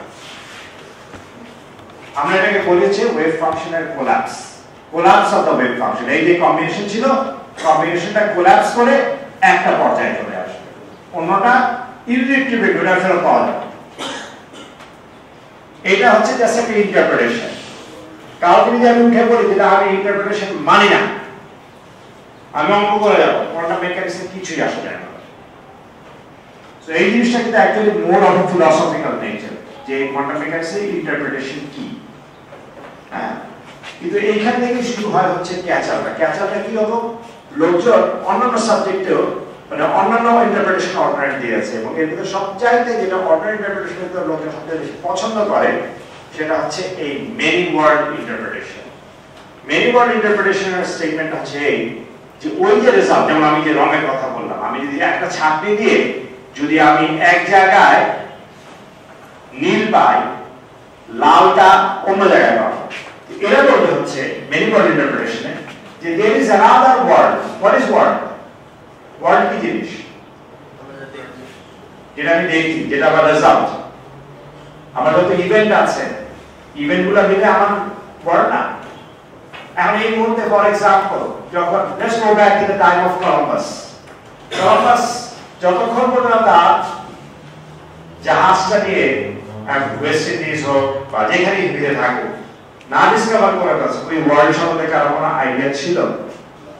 সো আমি ওয়ার্ল্ডের ডেফিনিশন তখন ছিল যেটা আমি অবজার্ভ করতে পারছি। This is also exactly the same in cosmology. যে আমি যেটা দেখব প্রত্যেকটা জিনিস সেটা নিয়ে হচ্ছে একটা ওয়ার্ল্ড লাইন। ওয়ার্ল্ড লাইন মানে হচ্ছে যে একটা ইভেন্টের সাথে আরেকটা ইভেন্টের সম্পর্ক, আরেকটা ইভেন্টের সাথে আরেকটা সম্পর্ক, আরেকটা ইভেন্টের সাথে আরেকটা সম্পর্ক, এইটা একটা লাইনের মধ্যে, এটাকে আমরা বলি ওয়ার্ল্ড লাইন। যতগুলো ওয়ার্ল্ড লাইন আছে সেটার কারেকশন, সেই কারেকশনটাই হবে গিয়ে একটা ইউনিভার্স। অর্থাৎ আমরা যে হিস্ট্রি লিখে যাই, যা রেকর্ড করতে পারবো সেটা আমার কসমোলজি বা আমার হিস্ট্রি। এখন যদি এরকম হয় যে আরেকটা জায়গা হাইপোথেটিক্যাল, কারণ সেটা আছে কি না আছে আমি তো জানি না, এরকম উল্টাও তো ছিল যে নেটিভ আমেরিকানরা যারা আছে তারা ইউরোপ সম্বন্ধে কোনো কিছু জানে না, তাদের ওয়ার্ল্ড নিয়ে যদি এরকম হতো, let's think of A hypothetical world যে যেখানে আমেরিকা ডিসকভার্ড হয় না, ইউরোপরা ইউরোপের ভেতর আছে, আর নর্থ আমেরিকা বা আমেরিকানস আর separate. How many worlds will you get? You will get two worlds if you have access to both of them. আমি এখন থার্ড একটা পার্টি যে আমি দুটোকে অবজার্ভ করতে পারছি, কিন্তু আমি not interacting with each other. এটা কিন্তু ক্লাসিক্যাল ওয়ার্ল্ডে সম্ভব, কোয়ান্টাম ওয়ার্ল্ডে সম্ভব না। কোয়ান্টাম ওয়ার্ল্ডে আমাকে দেখতে গেলে আমি দেখি কিভাবে, কোন জিনিসকে দেখি কিভাবে? আলো ফেলে, ওকে আলো দিয়ে না, যেমন আমি নিউক্লিয়াস দেখতে পাই না, আলো ফেলে তো নিউক্লিয়াস দেখা যাবে না, কারণ নিউক্লিয়াসের সাইজ অত্যন্ত ছোট। কালকে বাইরে আমি ছাত্রকে জিজ্ঞেস করছি, এই আমাকে হিসাব দাও তো নিউক্লিয়াসের সাইজ কতটুকু, আর নিউক্লিয়াসের সাইজ যদি একটা কমলা লেবুর সমান হয়, ইলেকট্রন কত দূরে? অনেকক্ষণ চিন্তা করে, কেন ইলেকট্রন তো চারপাশে ঘুরছে, ওসব এভাবে করি কত দূরে ঘুরে, তাকে বলছি ইলেকট্রন কোথায়, বলছে চারপাশে। তাহলে চারপাশটা কি? চারপাশটা কি এতটুকু চারপাশ? 2 মাইল দূরে গেলেও কিন্তু চারপাশ। হিসাব করে দেখি, তোমরা বলতে দেখি কত দূরে নিউক্লিয়াসের সাইজ যদি কমলা লেবুর সাইজ হয়, তাহলে ইলেকট্রন এখান থেকে কত দূরে হবে? রাফলি 1 লাখ গুণ 10 লাখ গুণ, হ্যাঁ 10 লাখ গুণ করুন, কত হবে? বর্ণালী নিউক্লিয়াস এখান থেকে নিউক্লিয়াস থেকে ইলেকট্রন নিউক্লিয়াস সাইজ হয়, ইলেকট্রন এখান থেকে বর্ণালী। তাহলে চিন্তা করো, লোকে বলে যে আমি নিউক্লিয়াসকে হিট করবো একটা বিম দিয়ে, চেষ্টা করে দেখো তো বিম বর্ণালী থেকে তুমি বম মারতে থাকবে, এটাকে আটকে লাগানো গ্রেনেড মারো বর্ণালী থেকে, এখানে লাগাতে পারবে।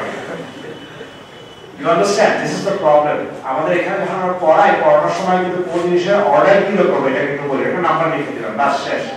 কিন্তু নাম্বারটা কি মানে, সেটা একটা অ্যানালজি যদি না থাকে তাহলে কিন্তু এটা আন্ডারস্ট্যান্ডিং এর ভিতরে আত্মস্থ করা ব্যাপারটা সিভিলিটি কত এই জিনিসটা বলতে না। যাই হোক, সো এইখানে ইন্টারপ্রিটেশন, মেনি ওয়ার্ড ইন্টারপ্রিটেশন হচ্ছে এই যে আমি যখন অবজার্ভ করছি there is an alternate me. এখন মিটা কে that I don't know. Idea হচ্ছে এরকম, it is like এই জন্য এই লোকজন যারা ফিলোসফি করে খুবই পছন্দ করে, এটা ভেঙে দুই দিকে হচ্ছে আমার দুইটা অল্টারনেট রিয়ালিটি। এক রিয়ালিটিতে আমি আমার পয়েন্টে পাচ্ছি হচ্ছে আপ, আরেক রিয়ালিটির পয়েন্টে পাবো হচ্ছে ডাউন। এবং প্রত্যেকবার যখন আমি মেজারমেন্ট করছি, কোন একটা অবজার্ভ করছি, এক একটা রিয়ালিটি সেটা রিয়ালাইজ হচ্ছে। আর অন্যান্য reality that is going to another universe. এখন সমস্যা হচ্ছে ওই ইউনিভার্স কি আদৌ এক্সিস্ট করে কিনা, তাহলে সে কেমন করে বুঝবো? Some people have proposed some experiments. আমি জানি না what was the outcome. This has been proposed. যেমন for example, এইরকম টাইপের picture is actually really liked a lot by people who do quantum cosmology. Quantum cosmology জিনিসটা কি? Quantum cosmology হচ্ছে যেমন আমরা ইউনিভার্স তৈরি করি, ইউনিভার্সে তো অনেকগুলো প্যারামিটার থাকে, তাই না? যেমন ইলেকট্রনের মাস, প্রোটনের মাস, নিউটনের কাপলিং কনস্ট্যান্ট, মানে নিউটনের মহাকর্ষ ধ্রুবক, এগুলো একটা হচ্ছে প্যারামিটার। তাহলে আমি এই নাম্বারগুলোকে যদি ভিন্ন ভিন্ন মান নিতে পারি, তাহলে আমি কিন্তু একটা ভিন্ন ভিন্ন ইউনিভার্স চিন্তা করতে পারি। তো এই মান যেগুলো ইউনিভার্সের একটা প্যারামিটার, তাই না? একটা প্যারামিটার, এরকম কতগুলো প্যারামিটার নেওয়া সম্ভব। So it is possible. কারণ কোয়ান্টাম মেকানিক্স কি বলে, যখন আমি ইউনিভার্স কে চিন্তা করি, ইউনিভার্স কে একটা সাইডে চিন্তা করি, এই যেরকম আপ ডাউন এরকম আছে বা হেড টেইল আছে, I can think of lot of universes, প্রত্যেকটা ইউনিভার্স একটা ভিন্ন ভিন্ন পসিবিলিটিস। এই যে আপ ডাউন গুলো কি, হেড টেইল গুলো পসিবিলিটিস না? So I can think of different universes যেগুলো তৈরি হতে পারে, এবং আমার অরিজিনাল ইউনিভার্স এই অবস্থায় ছিল। এখন it's just that we are in one universe. আমরা একটা পসিবল ইউনিভার্সের ভেতর আছি। There could be alternate universes, many world interpretation. কিন্তু সমস্যা হচ্ছে তুমি কিভাবে টেস্ট করবা? ওই ইউনিভার্সের সাথে আমার তো কোনো যোগাযোগ নাই। সো এটা অনেক সময় এই শর্ডিঞ্জারের ক্যাট প্যারাডক্স দিয়ে আমরা অনেক সময় বলি। শর্ডিঞ্জারের ক্যাট প্যারাডক্সে কি হয়, ক্যাট একটা বক্সের ভেতর থাকে, সেই বক্সের ভেতরে একটা রেডিও অ্যাক্টিভ ডিকে সুইচের মতো থাকে। সো অ্যাটম যদি ডিকে করে, নিউক্লিয়াস যদি ডিকে করে, সেটা একটা গাইগার কাউন্টার এর পুরো ডিটেক্টরের ভেতরে যায়। ডিটেক্টরের ভেতরে গেলে ডিটেক্টরটা যখন একটা পালস দেয়, তখন ভেতরে একটা সাইনাইড পিল আছে। আমি ভাবলাম আই ডোন্ট নো হোয়াই শর্ডিঞ্জার এত কমপ্লিকেটেড একটা বিড়াল মারার জন্য একটা মেথড তৈরি করেছেন। আমার মনে হয় he wanted to appear more human. আমাদের বাংলাদেশে যদি কেউ হতো তাহলে বলতো এত কি আর আছে, একটা লাঠিতে মাথায় বাড়িয়ে দিতে হবে। একটা কারণ আছে, কারণ লাঠি দিয়ে বাড়ি দেওয়ার পর কাছে ওটা প্রাইভেসি হতো না, কারণ বাংলাদেশে কে মাথায় বাড়ি দিতে চায়, দেয়ার নো প্রবাবিলিটি দেয়ার। ঠিক আছে, এই জন্য রেডিও অ্যাক্টিভ একটা সিস্টেম দিয়ে। সো অ্যাটমের এই ভিতরে এই যে এখানে ছোট চোখে ভালো দেখা যাচ্ছে না, আমার ধারণা ছিল এটা আরেকটু বড় করা যাবে। এই যে এখানে আছে এই গ্যাজেটটা, তো you can have a situation in a world, এই যে বলছে যে ব্রাঞ্চিং দেখাচ্ছে, এইরকম ব্রাঞ্চ করে এমন একটা ইউনিভার্স হতে পারে যেখানে বেড়ালটা বেঁচে আছে, আর আরেকটা ইউনিভার্সে বেড়ালটা মরে গেছে। আমি মাঝে মাঝে এই জিনিসটা চিন্তা করি, এটা একটা খুব ইন্টারেস্টিং একটা, জানি এটা কারণ জানা আছে, একটা মুভিও হয়েছে। There is a alternate reality historical novel, এটা রবার্ট হ্যারিসন লেখা, নভেলটার নাম ফাদারল্যান্ড। এটা হয় যে এরকম, যদি এরকম যে দ্বিতীয় বিশ্বযুদ্ধে হ্যাঁ জার্মানরা হারতো না, আমরা যদি জিতত, তাহলে কি হতো? তাহলে এরকম হতো যে যেমন এই যে যেটা হলোকস্ট হয়েছে, ইহুদি বিভাগ, এই জিনিসটা কেউ জানতো না, কারণ এটা ইনফ্যাক্ট নাজি পার্টিকে তো সবাই জানতো তার ভেতরে, এবং তারা এটাকে চাপা দিয়ে রাখতো, এবং তখন পুরো ইউরোপ কিন্তু জার্মান দখল করে রাখতো। একমাত্র আমেরিকা থাকতো সেপারেট, কারণ মাঝখানে পানি তো তারা নিতে পারতো। তখন America would have been a এই জার্মানির সাথে তাকে ব্যালেন্স রেখে কাজ চলতে হতো। তাহলে আমি মাঝে মাঝে চিন্তা করি যে আমাদের দেশে যদি এরকম, ঠিক এরকম কেন সাহিত্যিকরা কেউ লেখে না, এরকম যে একাত্তরের যুদ্ধে আমরা জিতিনি, এটা অল্টারনেটিভ রেখে দিতে পারে, তাহলে আমার দেশের অবস্থা কি হবে? Just think of it. এটা একটা ভালো একটা মেটেরিয়াল হতে পারে ফর জাস্ট একটা হিস্টোরিক্যাল পার্সপেক্টিভ। তো যাই হোক, কিন্তু এটা আমি রাজনৈতিক সেন্সে না, we can now think in terms of quantum reality. এই কোয়ান্টাম রিয়ালিটিতে একটাতে আমরা এই ইউনিভার্সে আমরা জিতেছি, আর এই ইউনিভার্সে হয়তো বাংলাদেশ এখনো খুশি পাকিস্তানি হয়ে গেছে। তো আমি এখানে আমার বক্তব্য টানতে যাচ্ছি, তবে কত জিনিস বলার ছিল এটা বলিনি। আর যদি কারো কিছু আলাপ করার ইচ্ছা থাকে, ইউ ক্যান রেজ দিস। নামগুলো বলছি হিডেন ভ্যারিয়েবলস। হিডেন ভ্যারিয়েবলস কি? আমরা এই যে প্রবাবিলিস্টিক আইনস্টাইন মনে করতেন যে আইনস্টাইন পছন্দ করতেন না, তিনি ল্যাপ্লাসের ডিটারমিনিজমে বিশ্বাসী। এটা কারণটা অস্বাভাবিক না, কারণ আমি সবার আগে কিন্তু প্রমাণ বলেছি যে সবচাইতে ভালো ক্লাসিক্যাল থিওরি কোনটা? General relativity. প্রণেতাকে আইনস্টাইন। সো এটা অস্বাভাবিক না, তার কাছে তিনি এমন একটা থিওরি সাপোর্টে কথা বলবেন যেটা তার ডিটারমিনিজমের এগেইনস্টে যায়। So therefore this is not unlikely যে আইনস্টাইন এই statistical interpretation পছন্দ করতেন না। এইজন্য উনি বলতেন statistics যেমন ফর এক্সাম্পল আমরা গ্যাসের ক্ষেত্রে করি, থার্মোডাইনামিক্স এর ক্ষেত্রে করি, কারণ ওখানে যেটা হয় যে এত ভ্যারিয়েবল, ওখানে হয় অনেক variable 10 to the power 23 molecule, সেটা আমি হিসাব করে রাখতে পারবো। এরকম আমার কোনো স্টোরেজ ক্যাপাসিটি নাই যে প্রত্যেকটা মলিকিউলের ভেলোসিটি আমি রাখতে পারবো। সেখানে আমি অ্যাভারেজ করি এবং সেখানে আমি দেখি, তখন বলবো যে কিছু ভ্যারিয়েবল আছে যেটা আমি জানি না, সেগুলো কি মলিকিউলার ভেলোসিটি, সেই কারণে আমি স্ট্যাটিস্টিক্স করছি। তো তিনি যেটা বলতেন যে এই থিওরির ভিতর নিশ্চয়ই কোনো ভ্যারিয়েবল আছে যে ভ্যারিয়েবল আমরা জানি না, সেই ভ্যারিয়েবল যদি জানতাম তাহলে এখানে প্রবাবিলিটির কোনো স্থান নাই। তবে এই আইডিয়াটা was killed by John Stewart Bell. বেলের একটা ইনইকুয়ালিটি আছে, এই ইনইকুয়ালিটি বহুবার এক্সপেরিমেন্ট করে 70s এর পর থেকে লোকজন দেখেছে এই ইনইকুয়ালিটিটা ভায়োলেটেড হয়। ভায়োলেট হলে কোয়ান্টাম মেকানিক্স ঠিক, আর যদি ভায়োলেটেড না হয় তাহলে কোয়ান্টাম মেকানিক্স রং। সো আইনস্টাইন যে হিডেন ভ্যারিয়েবল যেটা বলেছেন, experiment has actually ruled out. কিন্তু তিনি ওটাকে বাঁচানোর জন্য আরো কিছু জিনিস তৈরি করেছেন। এটাকে ওই যে ইপিআর প্যারাডক্স আছে। ইপিআর প্যারাডক্স যেটা হয় যে আমরা মেজারমেন্ট করলে অ্যাকজাল প্রপাগেশন অফ মেজারমেন্ট, সেটা হয় কিরকম যে ধরেন একটা আমি যদি একটা পার্টিকেল নেই, যেটা ভেঙে দুটো নতুন পার্টিকেল তৈরি হয়, একটা এদিকে গেল আরেকটা ওইদিকে গেল। এখন কোনটার রেজাল্ট কি, কোনটার স্পিন কি বা কোনটার মোমেন্টাম কি আমি জানি না। এখন যদি আমি একটা মেজারমেন্ট করি তখন আমি কিন্তু অন্যটারও measurement করে ফেলছি। How is this possible? Well, how is this possible? That is a separate question. এই জিনিসটা অনেকেই আইনস্টাইন আর বোরের মাঝখানে একটা বিশাল একটা বিতর্ক ছিল।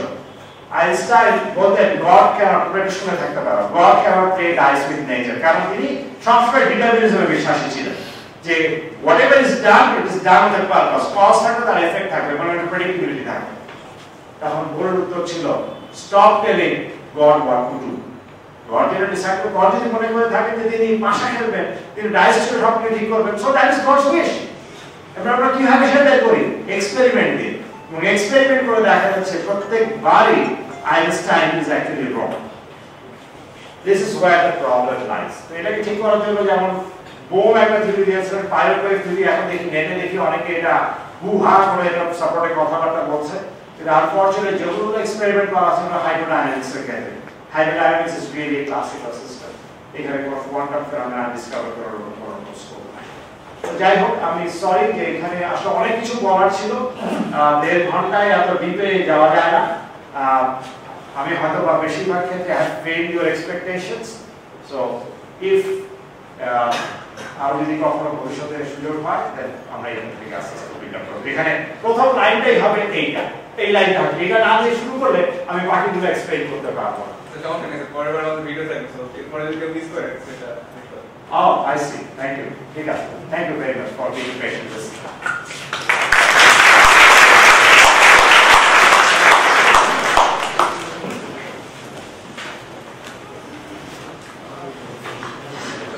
কার্বন প্রসেস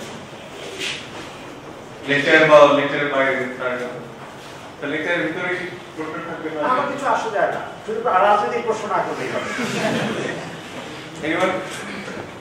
আচ্ছা আমার একটু কোশ্চেন ছিল এন্টারটেইনমেন্ট স্যার, এই দুইটা পার্টিকেলকে কিভাবে এন্টারটেইনমেন্ট করা এন্টারটেইনমেন্ট করা যায়? জি স্যার, মানে দুইটা পার্টিকেলকে কিভাবে এন্টারটেইনমেন্ট করা? তাই যেটা বললাম যে একটা পার্টিকেল ভেঙে দুটা হলো, তারপরে তার দুটার ইনিশিয়াল অবস্থা কিন্তু একই ছিল, কিন্তু যখন তার ভেঙে গেল দুটা, যেমন ফর এক্সাম্পল আমি যেটা যদি টোটাল মোমেন্টাম 0, এটা যখন ভেঙে গেল তখন এটার মোমেন্টাম যদি p1 হয়, এটার মোমেন্টাম কত হবে? -p1। কিন্তু এরা ইন্ডিপেন্ডেন্ট, এরা এখন ইন্ডিপেন্ডেন্ট, কারণ এটা একে চেনে না আর একে চেনে না। তাহলে আমি সেক্ষেত্রে কি করব, আমি যখন প্রত্যেকটা জন্য ভেক্টর চুজ করব, ভেক্টরটা অবস্থা, এই ভেক্টরটাকে আমি ভেঙে লিখব, যেমন আমি জানি না প্রবাবিলিটি পড়া আছে কিনা, যদি ইন্ডিপেন্ডেন্ট ইভেন্ট হয়ে থাকে তাহলে দুটার প্রবাবিলিটি কি হয়, গুণ হয় না? তাহলে ওইখানে যখন আমি সাই লিখবো, অরিজিনাল সিস্টেমের যে সাই হবে সেটা যখন ভেঙে যাবে তখন আমি লিখবো সাই 1 সাই 2, ঠিক আছে, বা সাম কম্বিনেশন অফ দ্যাট। যখন আমি এদের প্রোডাক্ট হিসেবে লিখছি দে আর ইনট্যাঙ্গল, ঠিক আছে। এখন যদি আমি যখন যাচ্ছে আই হ্যাভ নো আইডিয়া যে এইটার মোমেন্টাম কত, এখন আমি মেজার করব এটার মোমেন্টাম p1, এটার মোমেন্টাম কত হতে বাধ্য, -p1, কিন্তু এটাও তো ডিস্ট্রিবিউশন একটা এখানকার, এটা ডিস্ট্রিবিউশন আলাদা। আর এখান থেকে এখানে কত রেজাল্ট পেলাম, এই রেজাল্টটা এখানে আসছে যদি এটা p1 না হয় p2 হতো তাহলে এটা কত হতো, এটাও -p2 হতো, তাই না? কারণ p1 p2 এখানে একটা প্রবাবিলিটি, এইটার মেজারমেন্টের যে result, how does it propagate, যদি এরকম হয় যে আমি ইউনিভার্সাল এক মাথায় বসে আমি মাপছি, ইউনিভার্সাল আমার গ্যালাক্সির এক মাথায় ঠিক একই মুহূর্তে, বা কেউ যদি মাপে সে এক্স্যাক্টলি করতে পারছে, কিন্তু ইনফরমেশনটা এখান থেকে তো যেতে পারে না। It travels at a faster than speed of light. How is that possible? সমস্যা হচ্ছে কোয়ান্টাম মেকানিক্সের যে ফ্রেমওয়ার্ক, এইটার আন্ডারে এটা আমি একটা আনসার দিতে পারবো না, লোকজন বলে এটা দেওয়া সম্ভব হয়তো, এইটার within itself quantum mechanics cannot do it. এটার মানে হচ্ছে এই, হয়তো এটা অনেকের ভালো লাগবে না শুনতে, quantum mechanics in a sense is incomplete theory, it is an incomplete theory, কারণ এটা সবকিছুই নিজেকে প্রেডিক্ট করে না। যেমন এরকম ইনকমপ্লিট থিওরি আমরা কাজ করি, যেমন স্ট্যান্ডার্ড মডেল কিন্তু কমপ্লিট না, স্ট্যান্ডার্ড মডেল কিন্তু অনেকগুলো পার্টস জানে, যেমন নিউট্রিনো কোনো ভর থাকার কথা না স্ট্যান্ডার্ড মডেল, এক্সপেরিমেন্ট করে পাচ্ছি হচ্ছে এটা ভর আছে, তার মানে কি স্ট্যান্ডার্ড মডেল ভুল? The answer is no. Within the framework a result is okay. যখন রেজাল্টটা ফ্রেমওয়ার্কের বাইরে যায় এটা ওর উত্তর দিতে পারে, তখন some bigger theory will come and replace it. তার মানে হচ্ছে ভবিষ্যতে হয়তো আমরা আরো বেটার থিওরি হয়তো তৈরি করতে পারি, কিন্তু সেই বেটার থিওরি কি হবে সেটা এক্সপেরিমেন্ট। আমি কিন্তু সকালে গাছের তলে বসে থেকে কোয়ান্টাম মেকানিক্স হয় না। এইখানে it is a big problem আমার মতে, যে আমাদের যে এই ক্লাসিক্যাল ইন্ডিয়ান সাবকন্টিনেন্টের যে চিন্তা ভাবনা, এটা চিন্তা ভাবনা কিরকম, সেটা হচ্ছে ওম শান্তি, গাছের তলে বসে ধ্যান কর, বুদ্ধের ছবি বা যতগুলো আমাদের ধর্মপ্রচারকে এই এরিয়ার ভেতর আছে প্রত্যেকের ছবি দেখানো হয় যে গাছের তলে বসে ধ্যান করছে এবং মাথা চারদিকে তৈরি করা হচ্ছে, কোনো এক্সপেরিমেন্ট নাই। This is the difference between the culture we have here and that in Europe. ইউরোপে এই জিনিসটা বসে ধ্যান করে না, যদি কোনো কিছু জানতে হয় আমাকে এক্সপেরিমেন্ট করতে হবে। এই জিনিসটা রবীন্দ্রনাথের লেখার ভেতরে আছে, বাঙালির জন্মভীতি আছে, এটা শুধু বাঙালি না, it is all across Indian subcontinent. Sir একটু আগে সূত্র দেখানো হচ্ছে sir psi equal to alpha plus beta, এখানে আলফা বিটা মেবি স্যার দুইটা মানে প্রবাবিলিটি না, এটা স্কয়ারটা হবে প্রবাবিলিটি। স্যার এটা শুধুমাত্র স্যার যখন একটা কম্পোনেন্ট স্যার ধরা হবে, যেমন স্যার একটা ডাইস যদি করা হয় তার স্যার 6টা কম্পোনেন্ট থাকে, 6টা ফেজ থাকে, 1 2 3 4 5। স্যার কোনো কিছু যদি স্যার প্রবাবিলিটি মানে প্রবাবিলিটির সংখ্যা অনেক বেশি থাকে স্যার, সেক্ষেত্রে স্যার সাই কে ওই নির্ণয় করা ওটা ইন্টিগ্রেট করে লিখবো। যেমন ধরো মনে করো এই অবজেক্টটা আছে, এটা পজিশন কোথায়, পজিশন এখান থেকে এইখানে ধরে নাও, তাহলে এখানে কতগুলো পসিবিলিটিস আছে, 1 2 3 4 5 6 কতগুলো পয়েন্ট আছে মাঝখানে, ইনফাইনাইট। তাহলে সেগুলো যদি যোগ করি, কোনো জিনিস যদি কন্টিনিউয়াসলি চেঞ্জ হয় সেটাকে যোগ করাকে কি বলে, ইন্টিগ্রেশন। আর কেউ স্যার কোয়ান্টাম ব্যালেন্সের একটা ব্যাপার ছিল যে ওখানে বলা ছিল যে আমি যখন ব্যালেন্স পরিদর্শন লোকাল এক্সপার্ট। আচ্ছা বলো, শুনতে অসুবিধা নাই, শুনতে শিখবো, আমিও কিছু শিখবো। মোটামুটি যেটা হলো আমি যতগুলো মানে আমি কোনো এক্সপার্ট না কিছুই না, তোমার আমিও না, তো ব্যাপারগুলো যেটা ছিল যে আমরা কোয়ান্টাম ফিজিক্সের ক্ষেত্রে যেসব এক্সপেরিমেন্টগুলো করি সেগুলো অনেক সফিস্টিকেটেড ভাবে করি বা অনেক লো টেম্পারেচার বা এই টাইপের কোনো কাহিনী ছিল, বাট কোয়ান্টাম ব্যালেন্সের ক্ষেত্রে যেটা ছিল যে আমাদের ন্যাচারাল প্রসেসে সে কতগুলো কোয়ান্টাম ফেনোমেনা দেখাইতে পারতো। সেই কোয়ান্টাম ফেনোমেনাটা কি? স্যার এনটেঙ্গলমেন্টও দেখা হয়, তারপর স্যার কতগুলো যেটা ছিল যে একটা পার্টিকেল একসাথে অনেক বেশি থাকতে পারে এরকম টাইপের ফেনোমেনন, মানে পার্টিকেল কে পার্টিকেল বায়োলজি ইলেকট্রনের কি পেট খারাপ করেছে? মানে when you say something it has to be something measurable. আমি এখন যদি আমার মুড খারাপ, ওকে ঠিক আছে মুড খারাপ আমি বলতে পারি, you understand what I mean, কিন্তু এটা কিন্তু কোনো মানে নাই ফিজিক্যালি, কারণ একটা স্কেল আমাকে দাঁড় করাতে হবে, যে স্কেলে আমি বলতে পারি যে মুড খারাপ 10, 9, 7, ঠিক আছে তুমি বলবে ঠিক আছে আমার মুড খারাপ, কালকে আমি আমার মনে করো তোমার মোবাইল হারিয়ে গেছে, তোমার মুড খারাপ 9, তোমার গার্লফ্রেন্ড তোমার সাথে ভেঙে গেছে, ওর মুড খারাপ 10, ঠিক আছে মনে করো this is a scale you have. কিন্তু এই স্কেলটা এমন ফিজিক্সে বা সায়েন্সে সবথেকে ইম্পর্টেন্ট অবজেক্টিভলি, আমি মাপলাম ও মাপলো রেজাল্ট কিন্তু এক হতে হবে। এখন তোমার মুড তোমার বলছো তোমার মুড এখন খারাপ, আমার মুড তার থেকে খারাপ, কারণ মনে করো আমার ব্যাংকে টাকা নেই। So then কি স্কেলে মাপবো? And you have to again বলবো তোমার এটা কত মুড খারাপ, তোমার 10 কেন, তোমার 10 এর 5, তাহলে তোমার কাছে হয়তো গার্লফ্রেন্ডটাই বেশি ইম্পর্টেন্ট হতে পারে, আমার কাছে টাকা বেশি important. So there is no objectivity in this sort of statements. আর তোমাদেরকে একটা জিনিস বলি, ট্রাম্প সাহেব ফেক নিউজ বলে ফানাই ফেলতেছে না, I'm telling you he's right. Why? There are fake news also in what we call pop science journals. নেটে কিছু একটা দেখলেই তুমি সেটা নিয়ে তুমি দৌড়াবে না। অনেক অনলাইন পোর্টাল আছে, ক্লিক করো পাও, যেমন ধরো আমি তোমাদের একটা বলি fees.org, fees.org দেখবা আর phy.org দুটোতে এক না, একই রকম জায়গায়। একটা হচ্ছে physical society of America APS এর সাইট, আর আরেকটা হচ্ছে নিউজ অ্যাগ্রিগেটর। এখন রিপোর্ট আসে এখান থেকে দেখো, ওইখান থেকে ওই ঘর। আমরা প্রত্যেকদিন সকালে আমি নেট খুলেই পাই আপনার জার্নালের ছাপাতে দেন, প্রচুর জার্নাল আছে যেগুলো জার্নাল কোনো ভ্যালিডেশনে নাই, আর তুমি ওই করে জার্নাল থেকে সাইটেশন নিয়ে তুমি বলে এই যে দেখেন জার্নাল হয়েছে, you believe that? So please, before you cite something, তোমাকে প্রথম জিনিসটা হবে you have to be skeptic first. যে জিনিসটা বললেই চিলে কান নিয়ে গেল, পিছনে দৌড়াবো, ফার্স্ট অফ চেক, ঠিক আছে? সো আই ডোন্ট নো, তুমি যে আর্টিকেল দিয়েছো যেটা ওয়াজ সাবস্ট্যান্সিয়াল, কিন্তু ও যেটা বলছে আমি এটা শুনে আই এম জাস্ট ডাক। আর্টিকেল আচ্ছা আমরা দুইটা বেশি করব, অসুবিধা নাই, আমাকে কি ওই ওখানে প্রশ্ন করতে হবে, এখন প্রশ্ন আমাকে করুন। স্যার আমরা যে পয়েন্ট টস এক্সপেরিমেন্টের কথা বললেন, কিসের এক্সপেরিমেন্ট? Point toss.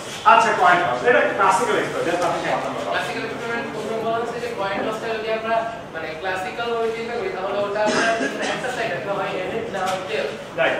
যদি কোয়ান্টাম দিয়ে আমরা চিন্তা করি তাহলে দুইটার মাঝখানে সামথিং আসবে। না তুমি রেজাল্ট আউটপুট ওই দুটোই হবে, যে it doesn't affect the classical result, কিন্তু অবস্থা ক্লাসিক্যাল যেমন আমি বারো সম্ভাবনা space sample space is much larger in quantum system than that of a classical system. কিন্তু রেজাল্টের যে এক্সপেরিমেন্টাল রেজাল্টের যে স্যাম্পল স্পেস হবে সেটা কিন্তু ক্লাসিক্যাল স্টেটের সাথে, কারণ তোমার খেয়াল রাখো যা কিছু তুমি মেজার করছো সব কিছু কিন্তু classical. So therefore quantum result will not give you any result that is not classical. যেটা পার্থক্য হতে পারে সেটা হচ্ছে যেটা তুমি এক্সপেক্ট করবা থিওরিতে যে expectation that you will use in this slide, এটা ব্যাকরণ বলে এই নিয়মে তোমাকে লিখতে হবে। তুমি আমি ভাত খাই না লিখে আমি খাই ভাত কবিতায় লেখা যায়, তুমি এই লেখাটা আমি খাই ভাত লিখে দিয়ে তুমি বাংলা এইচএসসি দ্বিতীয় পত্রে লেখো, কত দেবে তোমাকে? দেবে না? দেবে না। এটাও ঠিক এক্স্যাক্টলি একই রকম, একটা নিয়ম, এই নিয়মে আমরা কাজ করি এবং এই নিয়ম এখন পর্যন্ত কোনো এক্সপেরিমেন্ট রেজাল্ট দেয়নি যেটা ভুল। কোয়ান্টামের এখন পর্যন্ত কোনো লিমিটেশন আছে? লিমিটেশন আছে ইন্টারপ্রিটেশন, কিন্তু theory itself within its framework there is no error. যেমন লোকজন অনেকে বলে যে আমরা কিছু ডেল্টা এক্স ডেল্টা পি যে আমরা পার্টিকেল ক্যালকুলেট করার পাথ নাই, ওয়েল আই এগ্রি, কিন্তু তুমি বলো যে পাথটা একেবারেই নাই না, you can do some control experiment যেখানে তুমি বলতে পারো পার্টিকেলটা এই লাইনের ভেতর না দিয়ে গিয়ে আমি বলতে পারি এই রকম একটা রিজিয়নের ভেতর দিয়ে গেছে, বাট নোটিস রিজিয়নের ভেতর দিয়ে গেলেও এখানে প্রবাবিলিটি কিন্তু ইনফাইনাইট, কারণ মানে প্রবাবিলিস্টিক স্পেসটা ইনফাইনাইট, কারণ তুমি এখানে কতগুলো পাথ তুমি আইডেন্টিফাই করতে পারবে, ইনফাইনাইট। যখন তুমি ক্লাসিক্যাল তখন তুমি বলবে একটাই পাথ।